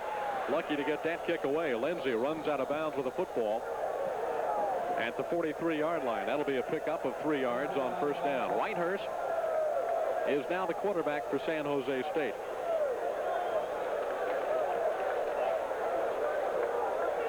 Whitehurst, a freshman out of Watsonville, California. Got some size on him. He's 6'5", 227 pounds. Oh, that's a lot of size for a college quarterback.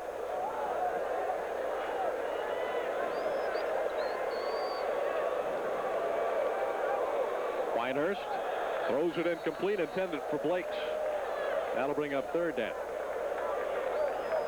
Now this is San Jose State's second trip to the Sunshine State. They played at Miami in October of 1989, and the Hurricanes whacked them pretty good, 48-16. Very similar score this afternoon against the Florida Gators. That Spartan team wound up going 6-5. And that Miami team won the national championship.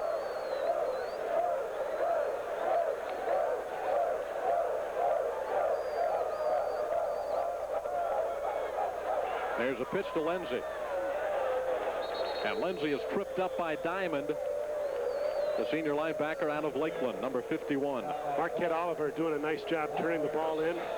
from his Gator back position. Clock continuing to run with 4 minutes, 45 seconds left in this fourth period. They got fourth and about 4, and they're going to go for it.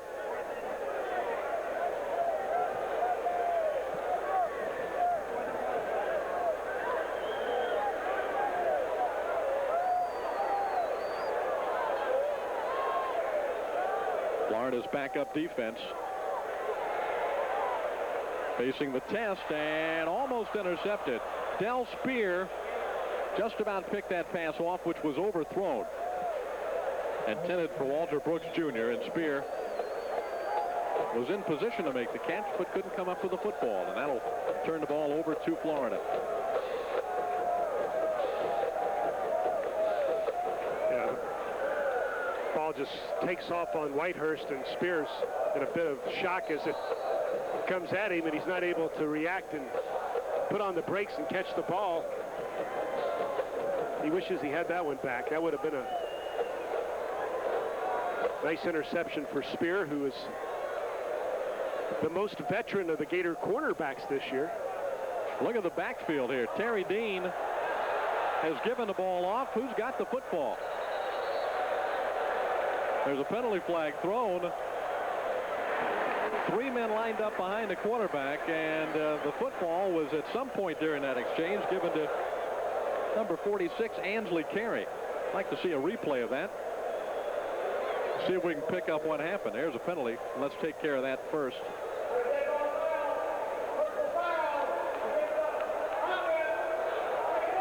Another personal foul on the Gators. Let's see what happened to the football. They have a little bit of a huddle back there, and oh yeah, he gave it to the man just to his left. Now there's one for other teams to take a look at. That's a message to other teams on the Gators schedule. Ansley Carey was standing next to quarterback Terry Dean, and he wound up the recipient of the football. I've not seen that one before. Quarterback draw for Terry Dean. Good runner, but not much room to work with there as Bowles made the tackle.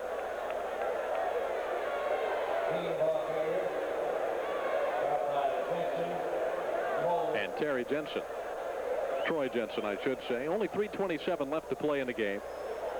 59-21 to score. Florida broke out to a big lead at the half, 45-14.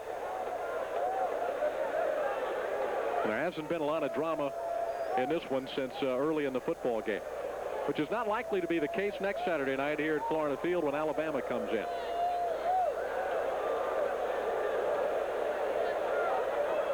Dean play action. He's throwing deep, and a pass is intercepted by Jensen. Kevin Glenn, number 83, was the intended receiver. And Dean throws his first interception for the Gators. Let's check to the sideline again with Steve Barrett. Trying to do a little research on that last razzle-dazzle play and get the play call that I was sure it was going to be something real technical. It was the old hidden ball play, and I asked Trey Everett, well, what's that called in the huddle? He said, hidden ball play. Not too technical, is it? Back upstairs. It's a new one on us. What a nice one to have on your game films. Folks like Tennessee and Mississippi State and Alabama and Syracuse to look at. Whitehurst, the quarterback. And he overthrows his intended receiver.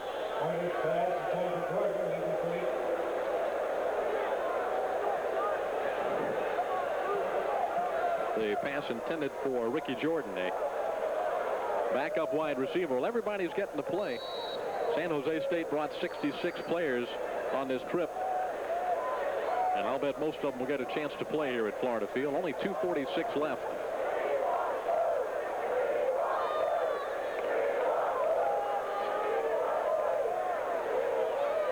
Ooh. Freshman Donald Lindsay has gotten a workout. No place to go right there. Convergence of about 8 blue jerseys on the tackle.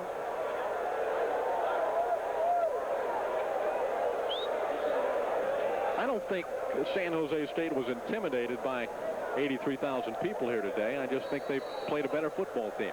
The biggest crowd they've ever played is at Stanford, where they had, I think, 70,000 was the record crowd that San Jose State has played in front of. Their home stadium seats a little over 31,000. So we had about 50,000 more here than they're used to, though.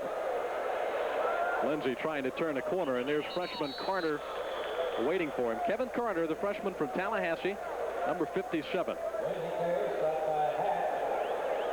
Was there to stop the play. Only 1:53 left now. A little fake reverse didn't fool number 57. It was going to be another fine defensive player at the University of Florida. You like to redshirt a guy like Carter, but there is a need at his position, and Carter is thrown into the fire in his freshman season. I'm sure he can handle it. He's an outstanding high school linebacker, intended to play that position, but I think his normal growth pattern will make him an outstanding defensive lineman, and that's why he's playing as a down lineman for the Gators.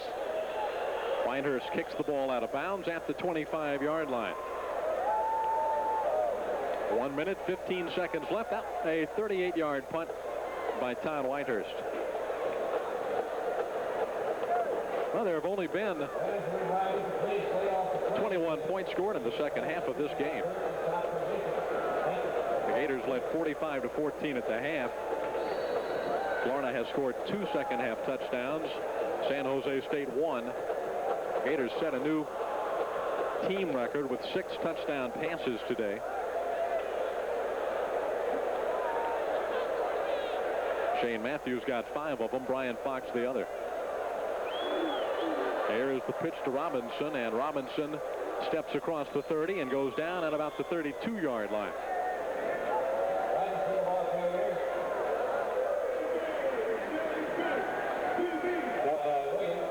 Robinson, junior out of Jacksonville, played his high school football at Bowles High. Time winding down. This will just about do it. Clock down to 44 seconds. Gators may have to run 2 more plays and then take away the season opening victory against San Jose State.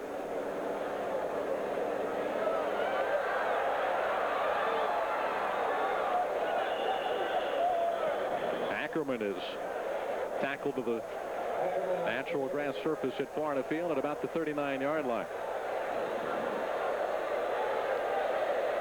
Well, they spotted at the 37.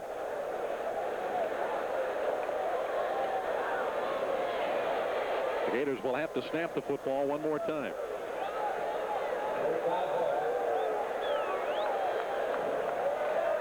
Next week, it'll be Alabama. Team throwing the ball. Last play of this football game. Eddie Lake makes the catch, and that's the end of the football game.